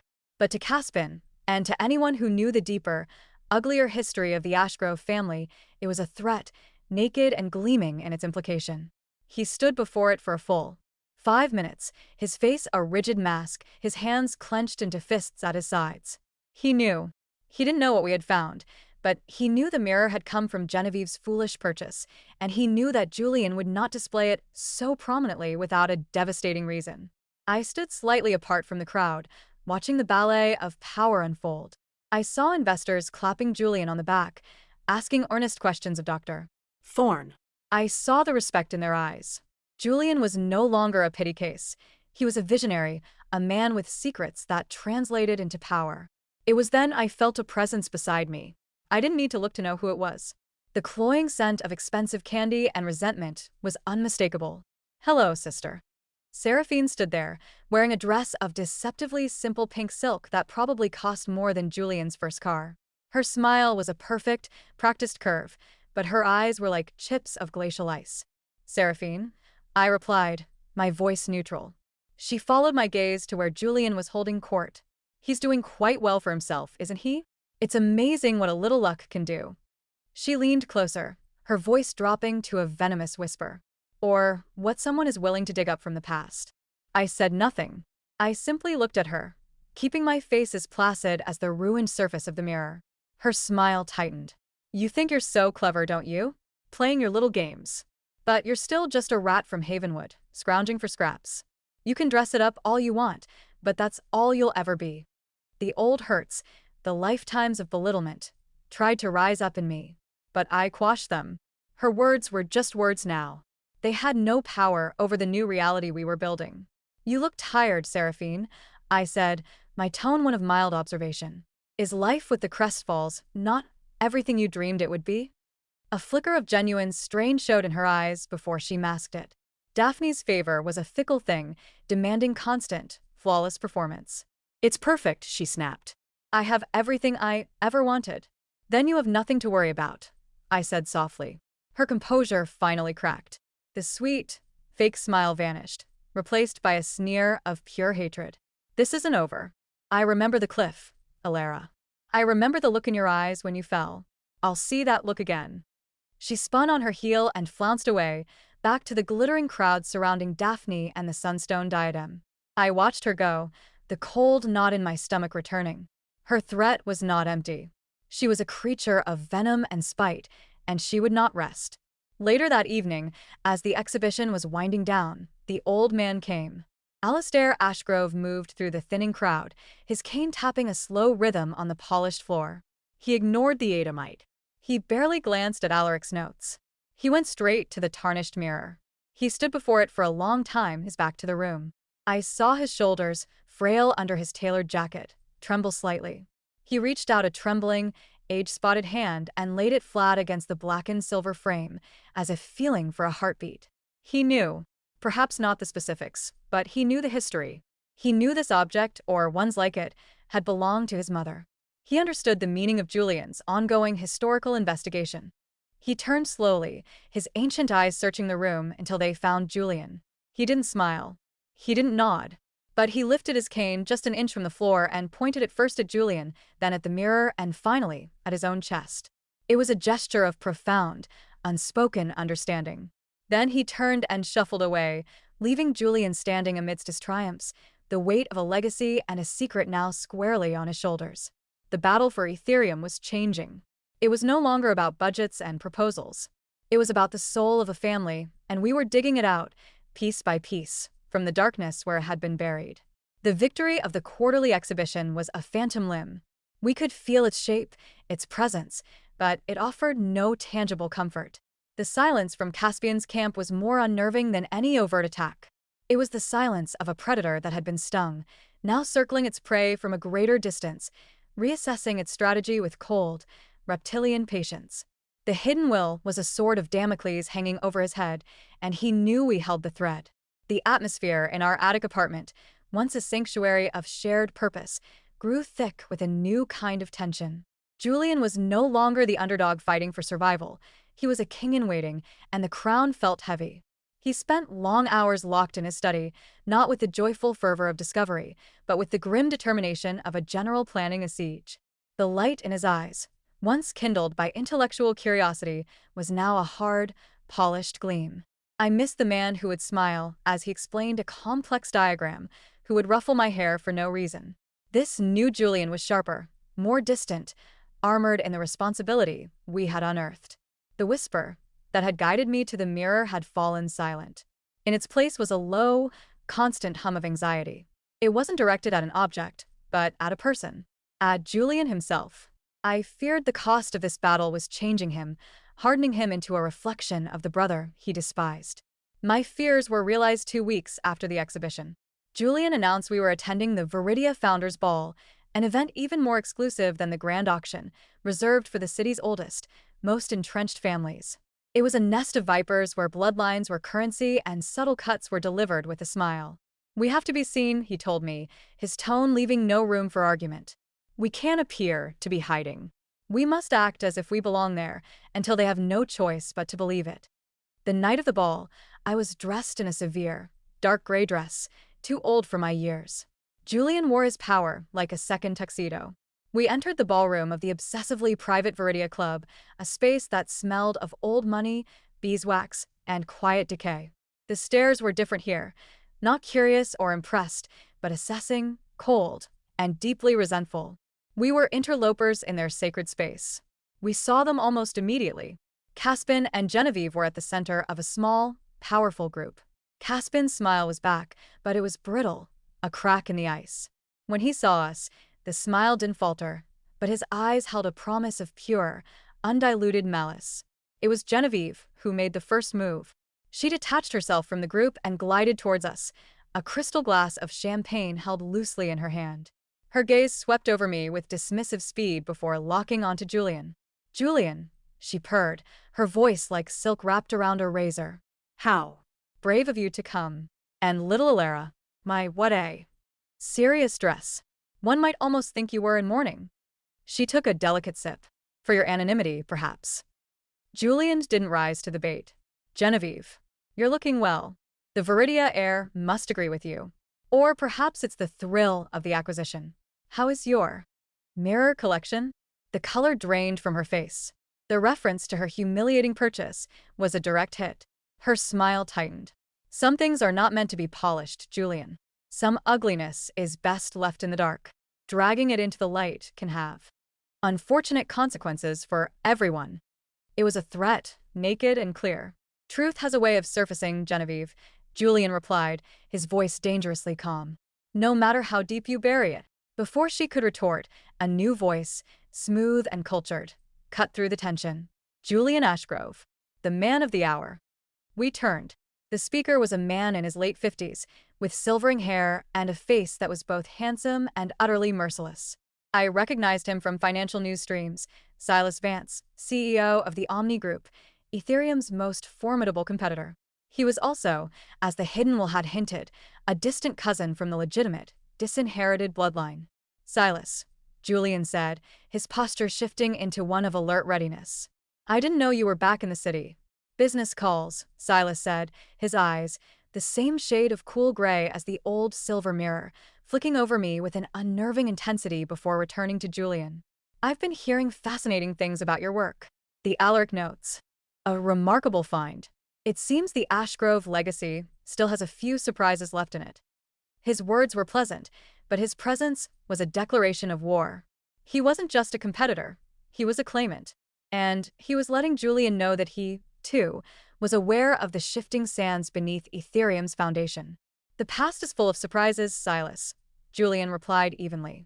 It's the future I'm focused on building. Of course, Silas smiled, a thin, predatory expression. Building. A noble endeavor. Just be careful what you tear down in the process.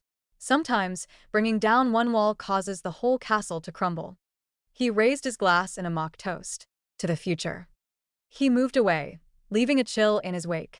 The encounter had lasted less than a minute, but it had changed the entire battlefield. We were no longer just fighting Caspin. We had just been put on notice by a far more dangerous, patient, and legitimate enemy. The ride home was shrouded in a heavy silence. Julian stared out the window at the passing lights, his profile grim. He knows, Julian said finally, his voice flat. Silas knows about the will, or at least suspects its existence. Caspin must have reached out to him. He's trying to forge an alliance. Why would Silas ally with Caspin? I asked, confused. Because Caspin can offer him something I won't, Julian said, turning to look at me, his eyes shadowed. A share of the company. A seat on the board. A messy, private settlement that keeps the will buried and the Ashgrove name intact. Silas gets a piece of the empire his family built, and Caspian gets to keep his throne, with a new, powerful partner. They would carve up Ethereum between them. The sheer, brutal cynicism of it stole my breath. It was a move Caspian was desperate enough to make, and one Silas was shrewd enough to consider. We have to stop them, I whispered. How, Alara? Julian's voice was edged with a frustration I had never heard him direct at me. By revealing the will? That would play right into Silas's hands. He would use it to launch a legal war that would make Caspin's look like a squabble. He has the rightful claim. We would be handing him the weapon to destroy everything. For the first time since our journey began, I saw a flicker of despair in his eyes. We had uncovered the truth, but the truth had become a cage. We were trapped between two monsters, and any move we made could lead to ruin. The following days were the darkest yet. Julian became a ghost in our own home, retreating into a silence that I couldn't penetrate. The security detail felt less like protection and more like a prison. The world outside our windows seemed to press in, hostile and full of hidden threats. The Whisper returned on a Tuesday afternoon, 3 days after the ball. I was sitting in my room, trying to read, when it came, not a pull towards an object, but a sudden, visceral image. A ledger. Old, bound in cracked green leather. I saw it sitting on a shelf in a dusty, forgotten room in the Viridia Club library. And with the image came a single, clear word: receipts.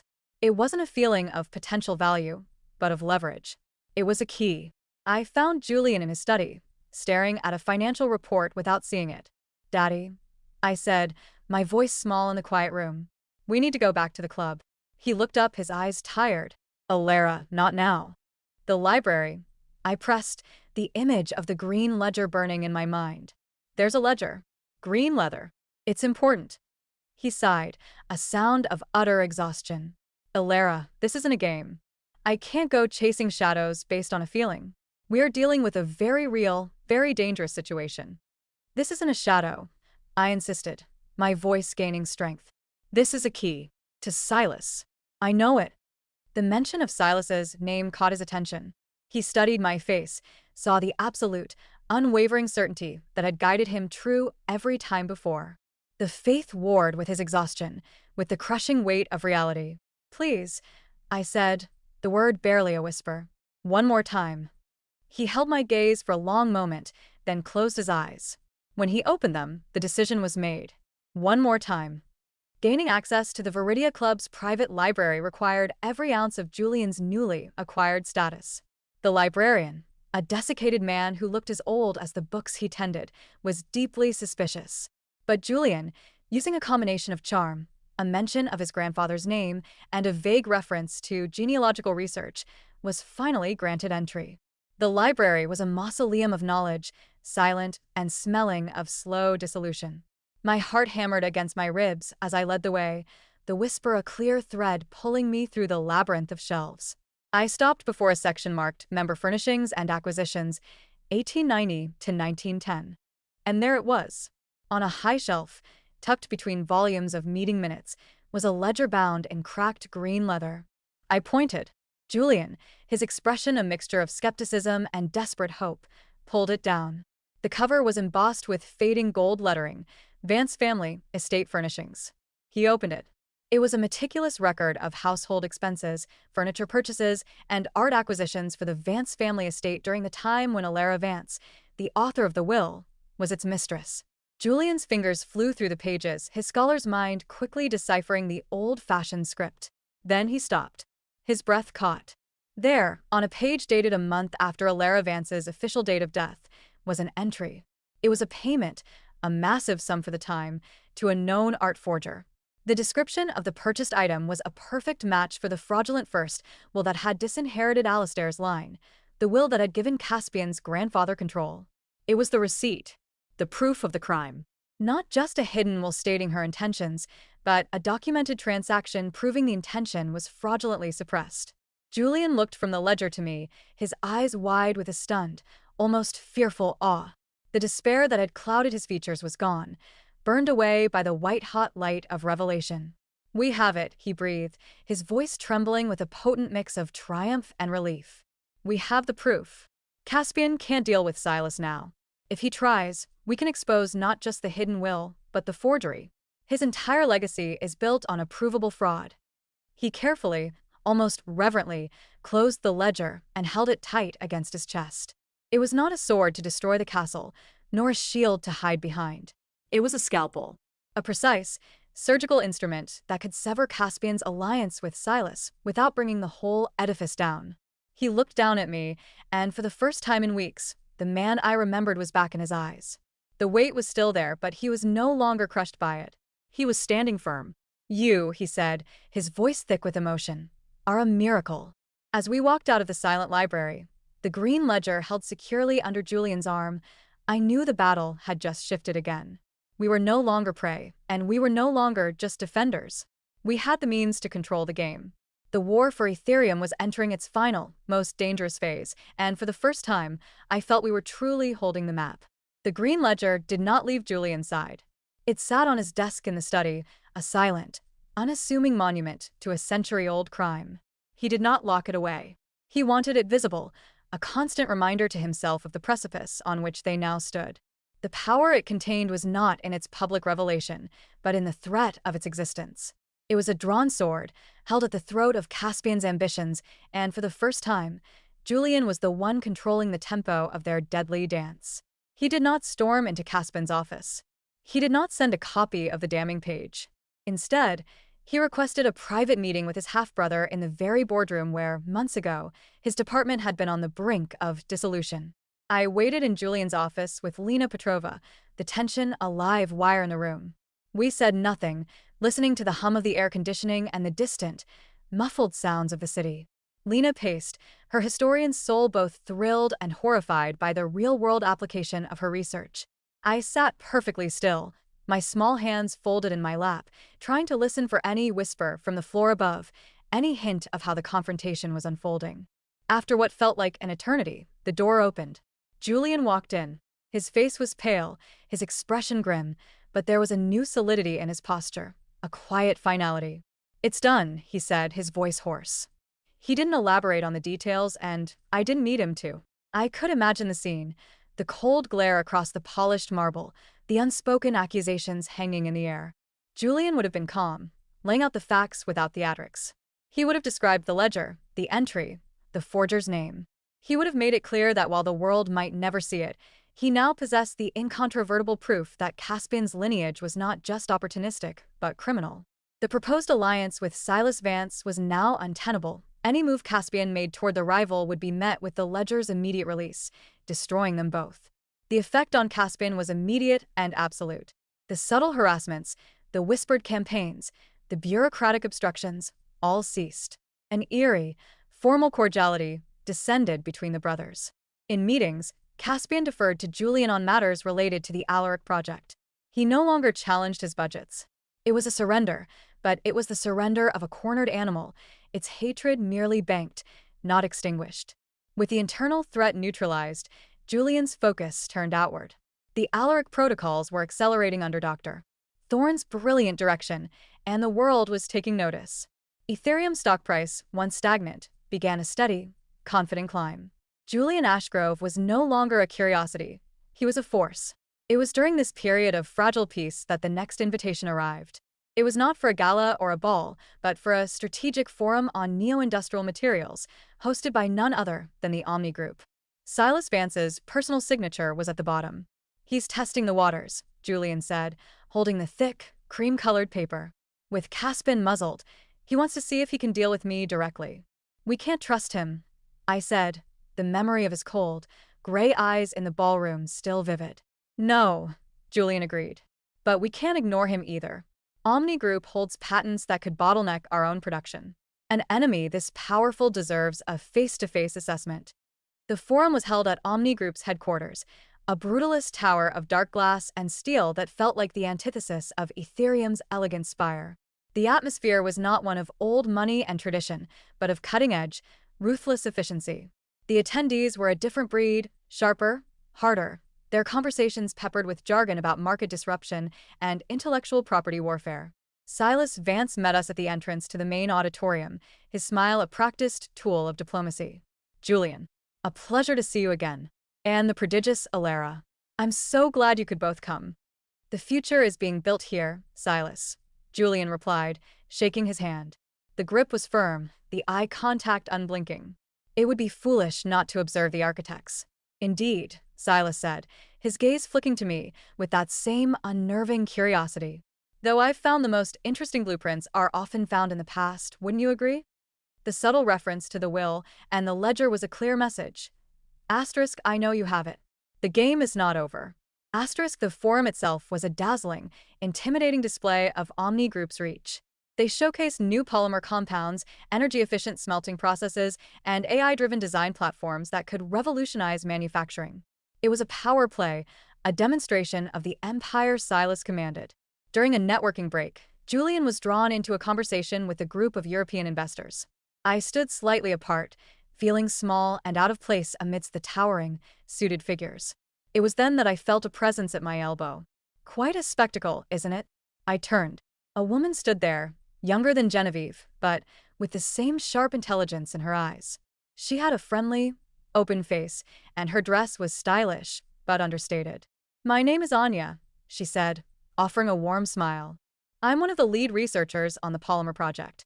Your father's work with the Alaric notes is all anyone in my department can talk about. The catalytic purification principle. It's genius."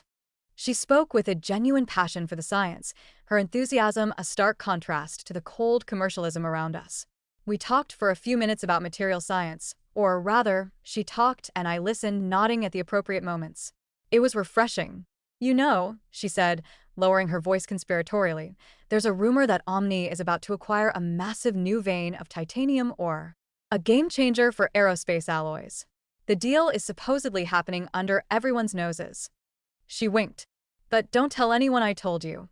She smiled again and melted back into the crowd.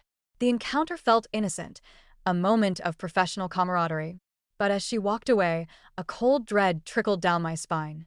The whisper, silent since the ledger, returned with a vengeance.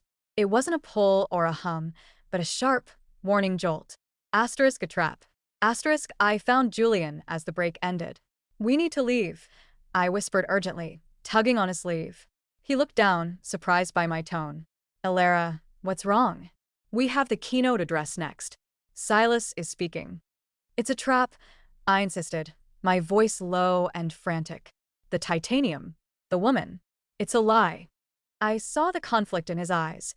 The rational executive who needed to stay, to network, to glean intelligence, versus the father who had learned to trust the inexplicable instincts of his daughter.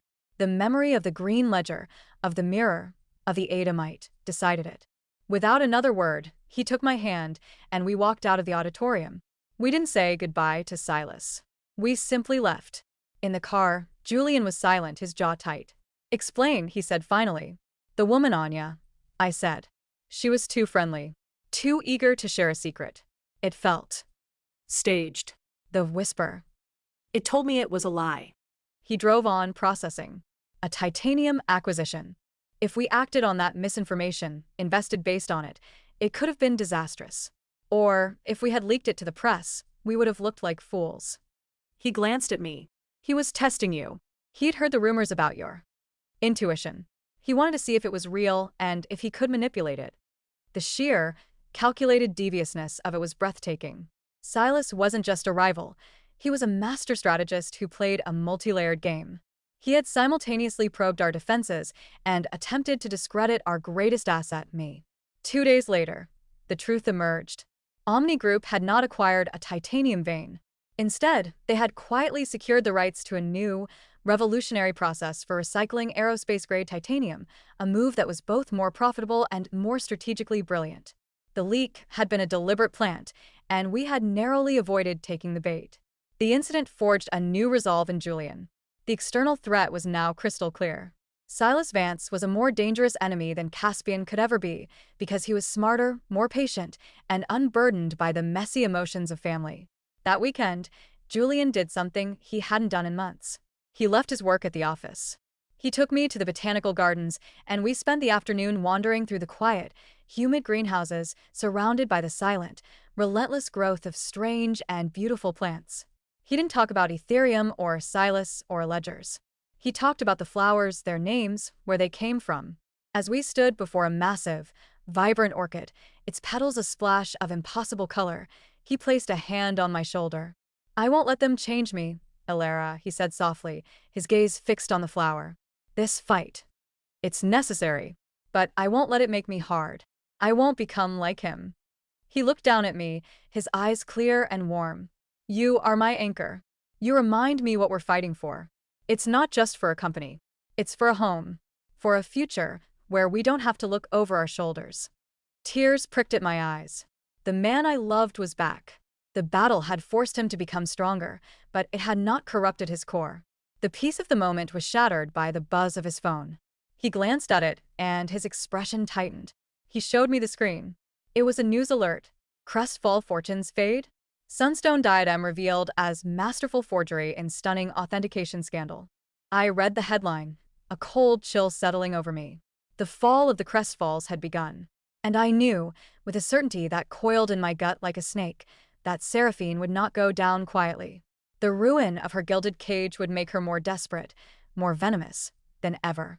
The storm we had weathered from Caspian and Silas was nothing compared to the hurricane of spite that was about to be unleashed. The scandal surrounding the Sunstone diadem erupted not with a whisper, but with a media explosion that shook the very foundations of Viridia high society. The story had everything: vast sums of money, a prestigious family, and the delicious humiliation of a public downfall. News vans camped outside the Crestfall estate, their satellite dishes pointed at the sky like scavengers waiting for a carcass to cool. Daphne Crestfall, the woman who had built her identity on the unassailable bedrock of her wealth and taste, was revealed as a dupe. The diadem, the centerpiece of her social triumph, was a brilliant, modern fake. The expert who exposed it was the same one who had, in my previous life, quietly authenticated it for a hefty, private fee. Clearly, in this new timeline, Seraphine's constant, desperate maneuvering had altered the sequence of events, leading to a public, catastrophic verification. We watched it unfold from the quiet safety of our apartment. Julian muted the sound on the television as a tearful, furious Daphne was shown pushing past reporters, her face a mask of shattered pride. It's over for them, Julian said, his voice devoid of triumph, filled only with a weary pity. Their credit lines will be revoked. Their investments will be pulled. They'll be bankrupt within the month. I said nothing. My eyes were fixed on the screen, searching for a glimpse of Seraphine. I found her. She was being hustled into a car by a stone-faced Nathaniel, her head bowed, her golden curls hiding her face. But just before she ducked inside, she looked up and for a split second, the camera caught her eyes. There was no fear, no sadness. There was only a white-hot, feral rage. It was the look of a predator forced from its territory, now starving and infinitely more dangerous. The whisper in my mind, which had been a guide and a warning, sharpened into a blade of pure dread. This wasn't an end. It was a catalyst. The fallout was swift and merciless. The Crestfalls were publicly evicted from their home.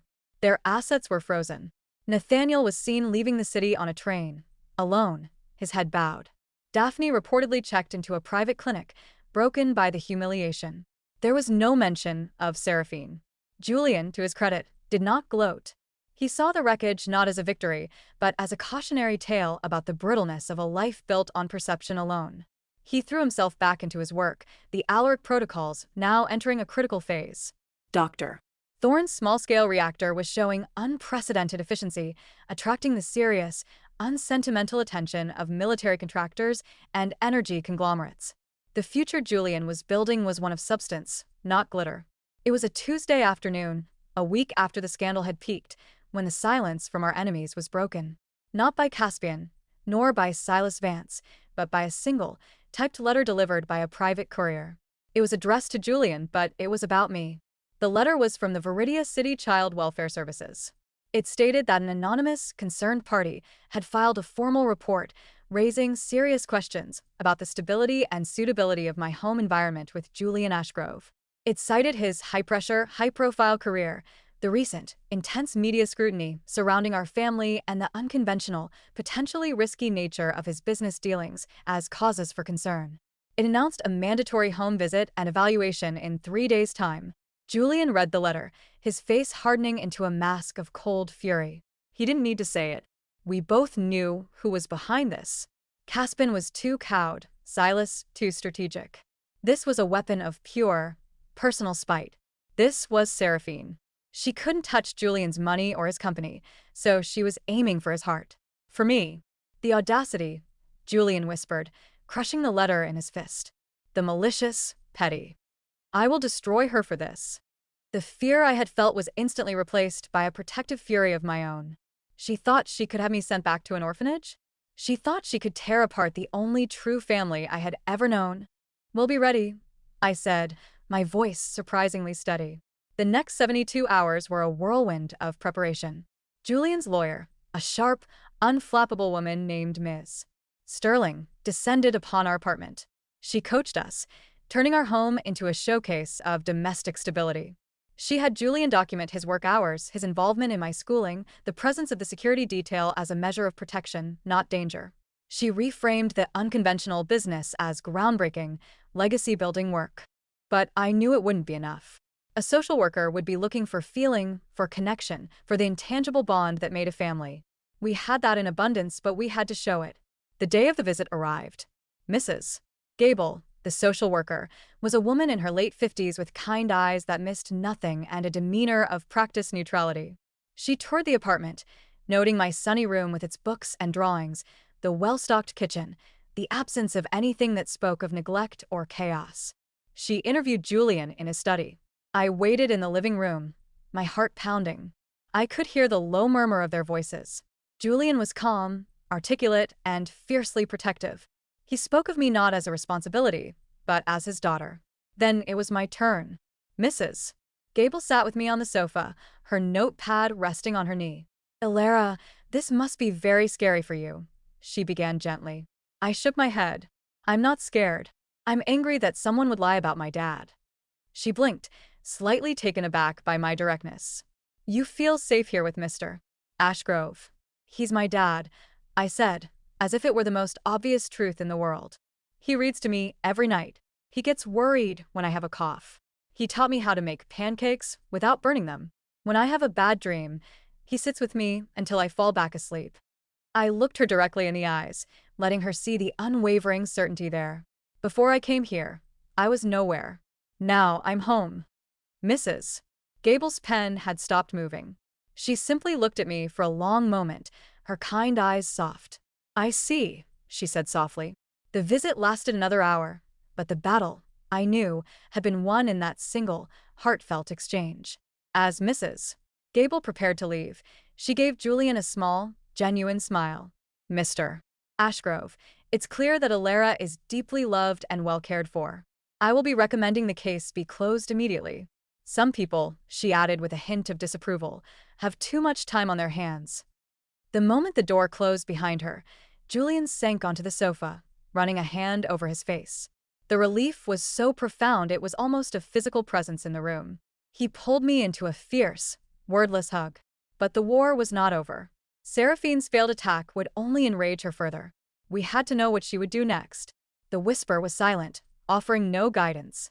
We were blind. The answer came that evening, from an unexpected source, a panicked, encrypted call from Lena Petrova. "Julian, you need to get to the hospital. Now," she said, her voice trembling. "It's Alistair. He's been rushed to the ICU. It's bad." We drove through the night, a cold terror gripping us both.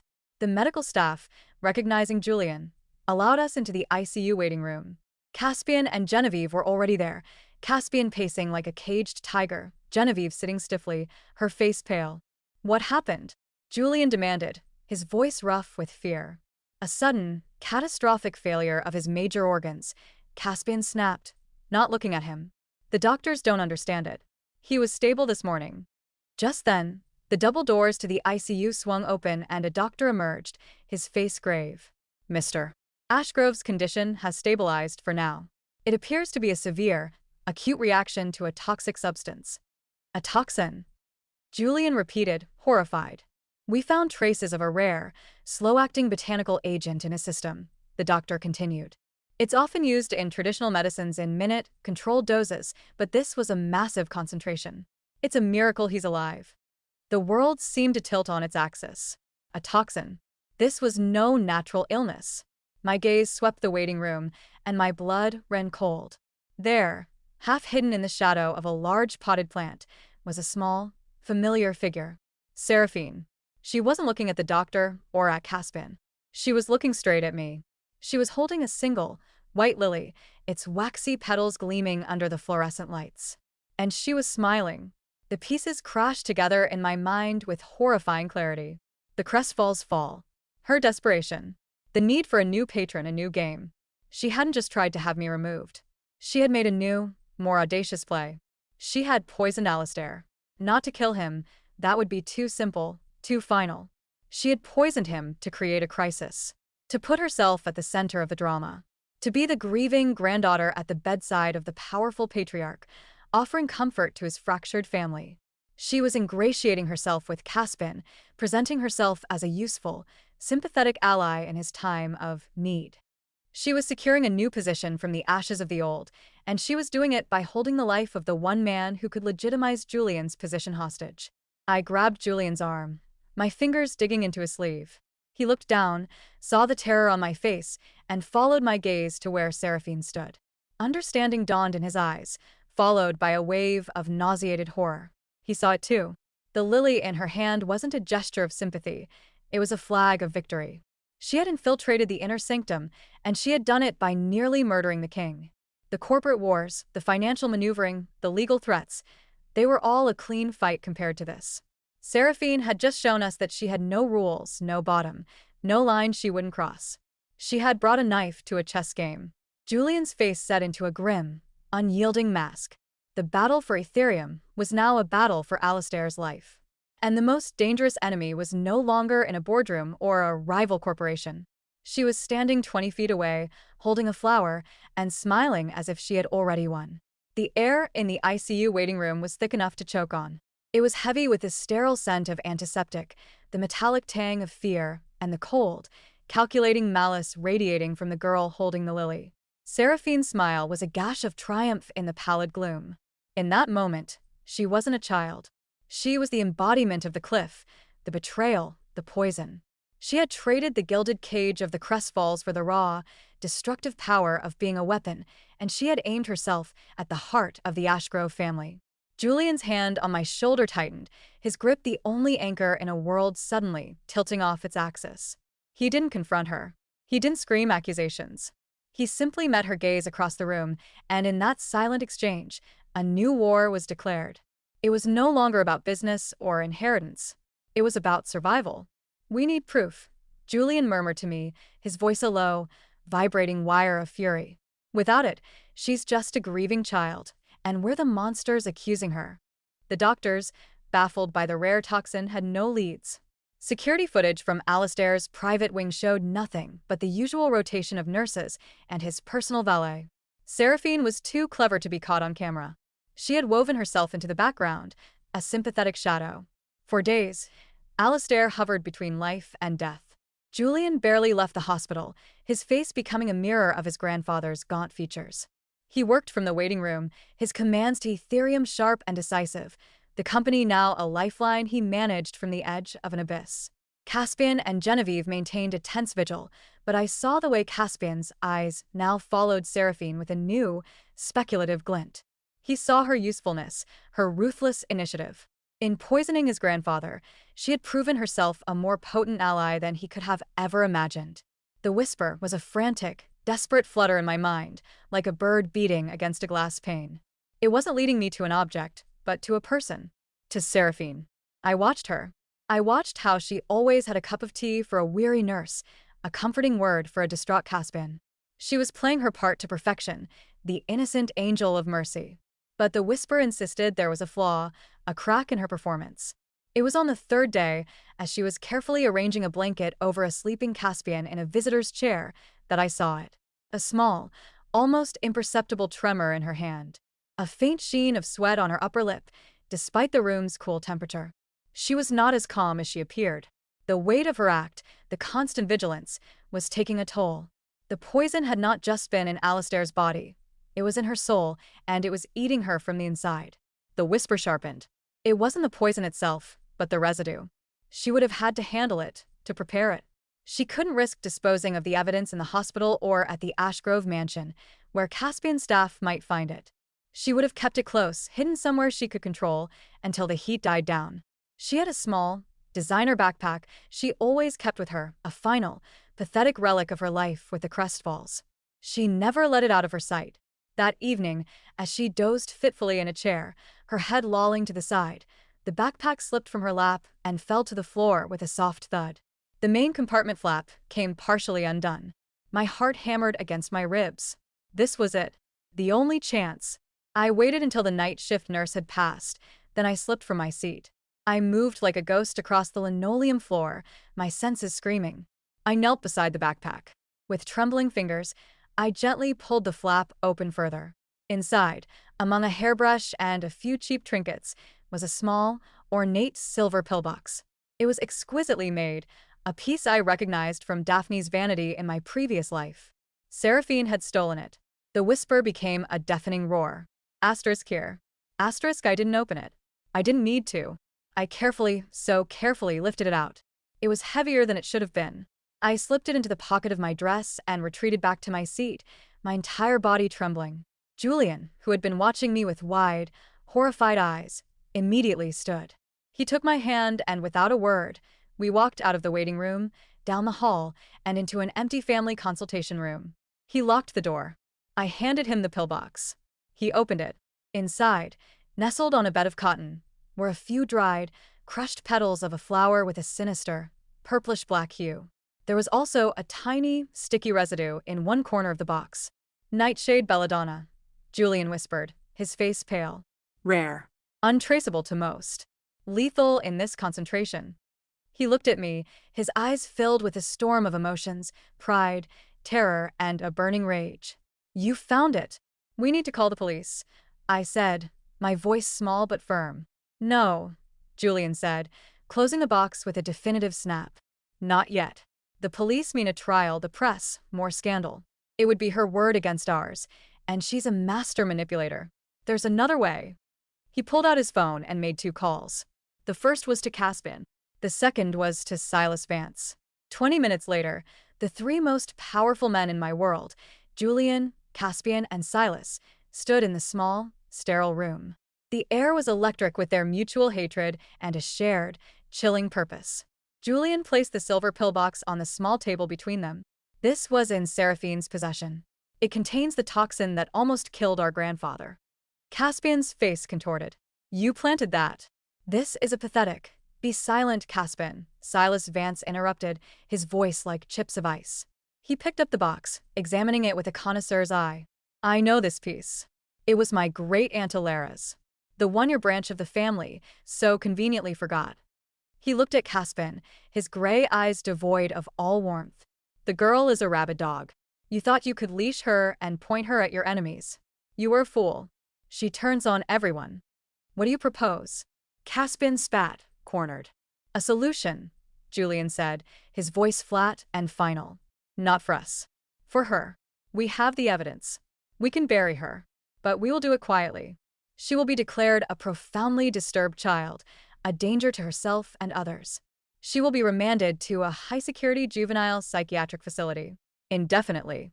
She will never see the outside world again. The grim proposal hung in the air. It was not justice, not exactly. It was eradication. It was the three wolves agreeing to dispose of the rabid fox that had threatened them all. She'll talk, Caspian warned. She'll spew her lies about all of us. Who would believe her? Silas replied dismissively. A mentally ill orphan who poisoned a sick old man? Her file will be sealed. Her story will die with her. It was decided. There was no vote, no debate. It was a cold, executive decision. They moved with terrifying efficiency. An hour later, two stern-faced men and a woman in a severe suit, who were decidedly not regular police, arrived. Julian handed them the pillbox. They went into the waiting room. I watched from the doorway as they approached Seraphine.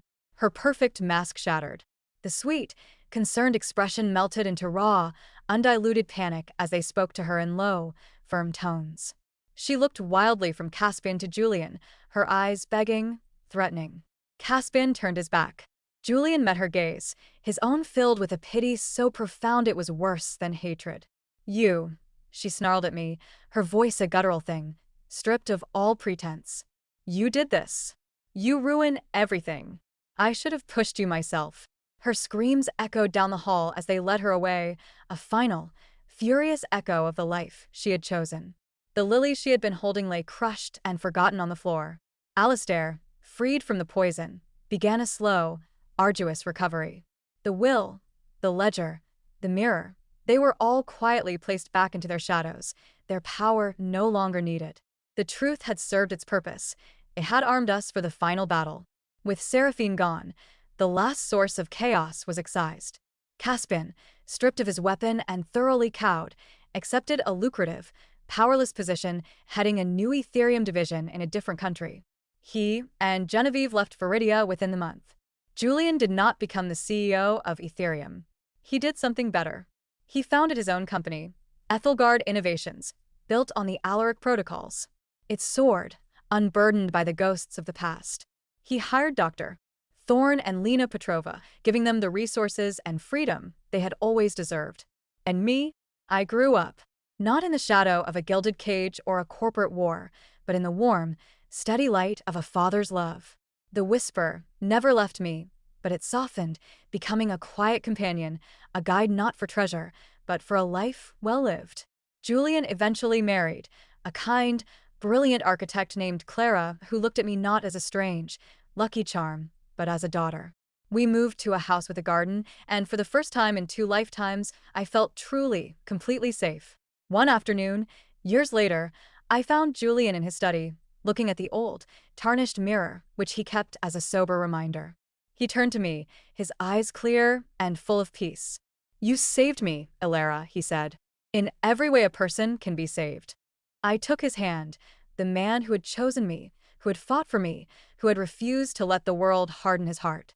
We saved each other, Dad. The phoenix had risen, not from someone else's ashes, but from our own. The bargain with fate was complete. We had traded a legacy of lies for a future of our own making, and in the end, that was the only treasure that ever truly mattered.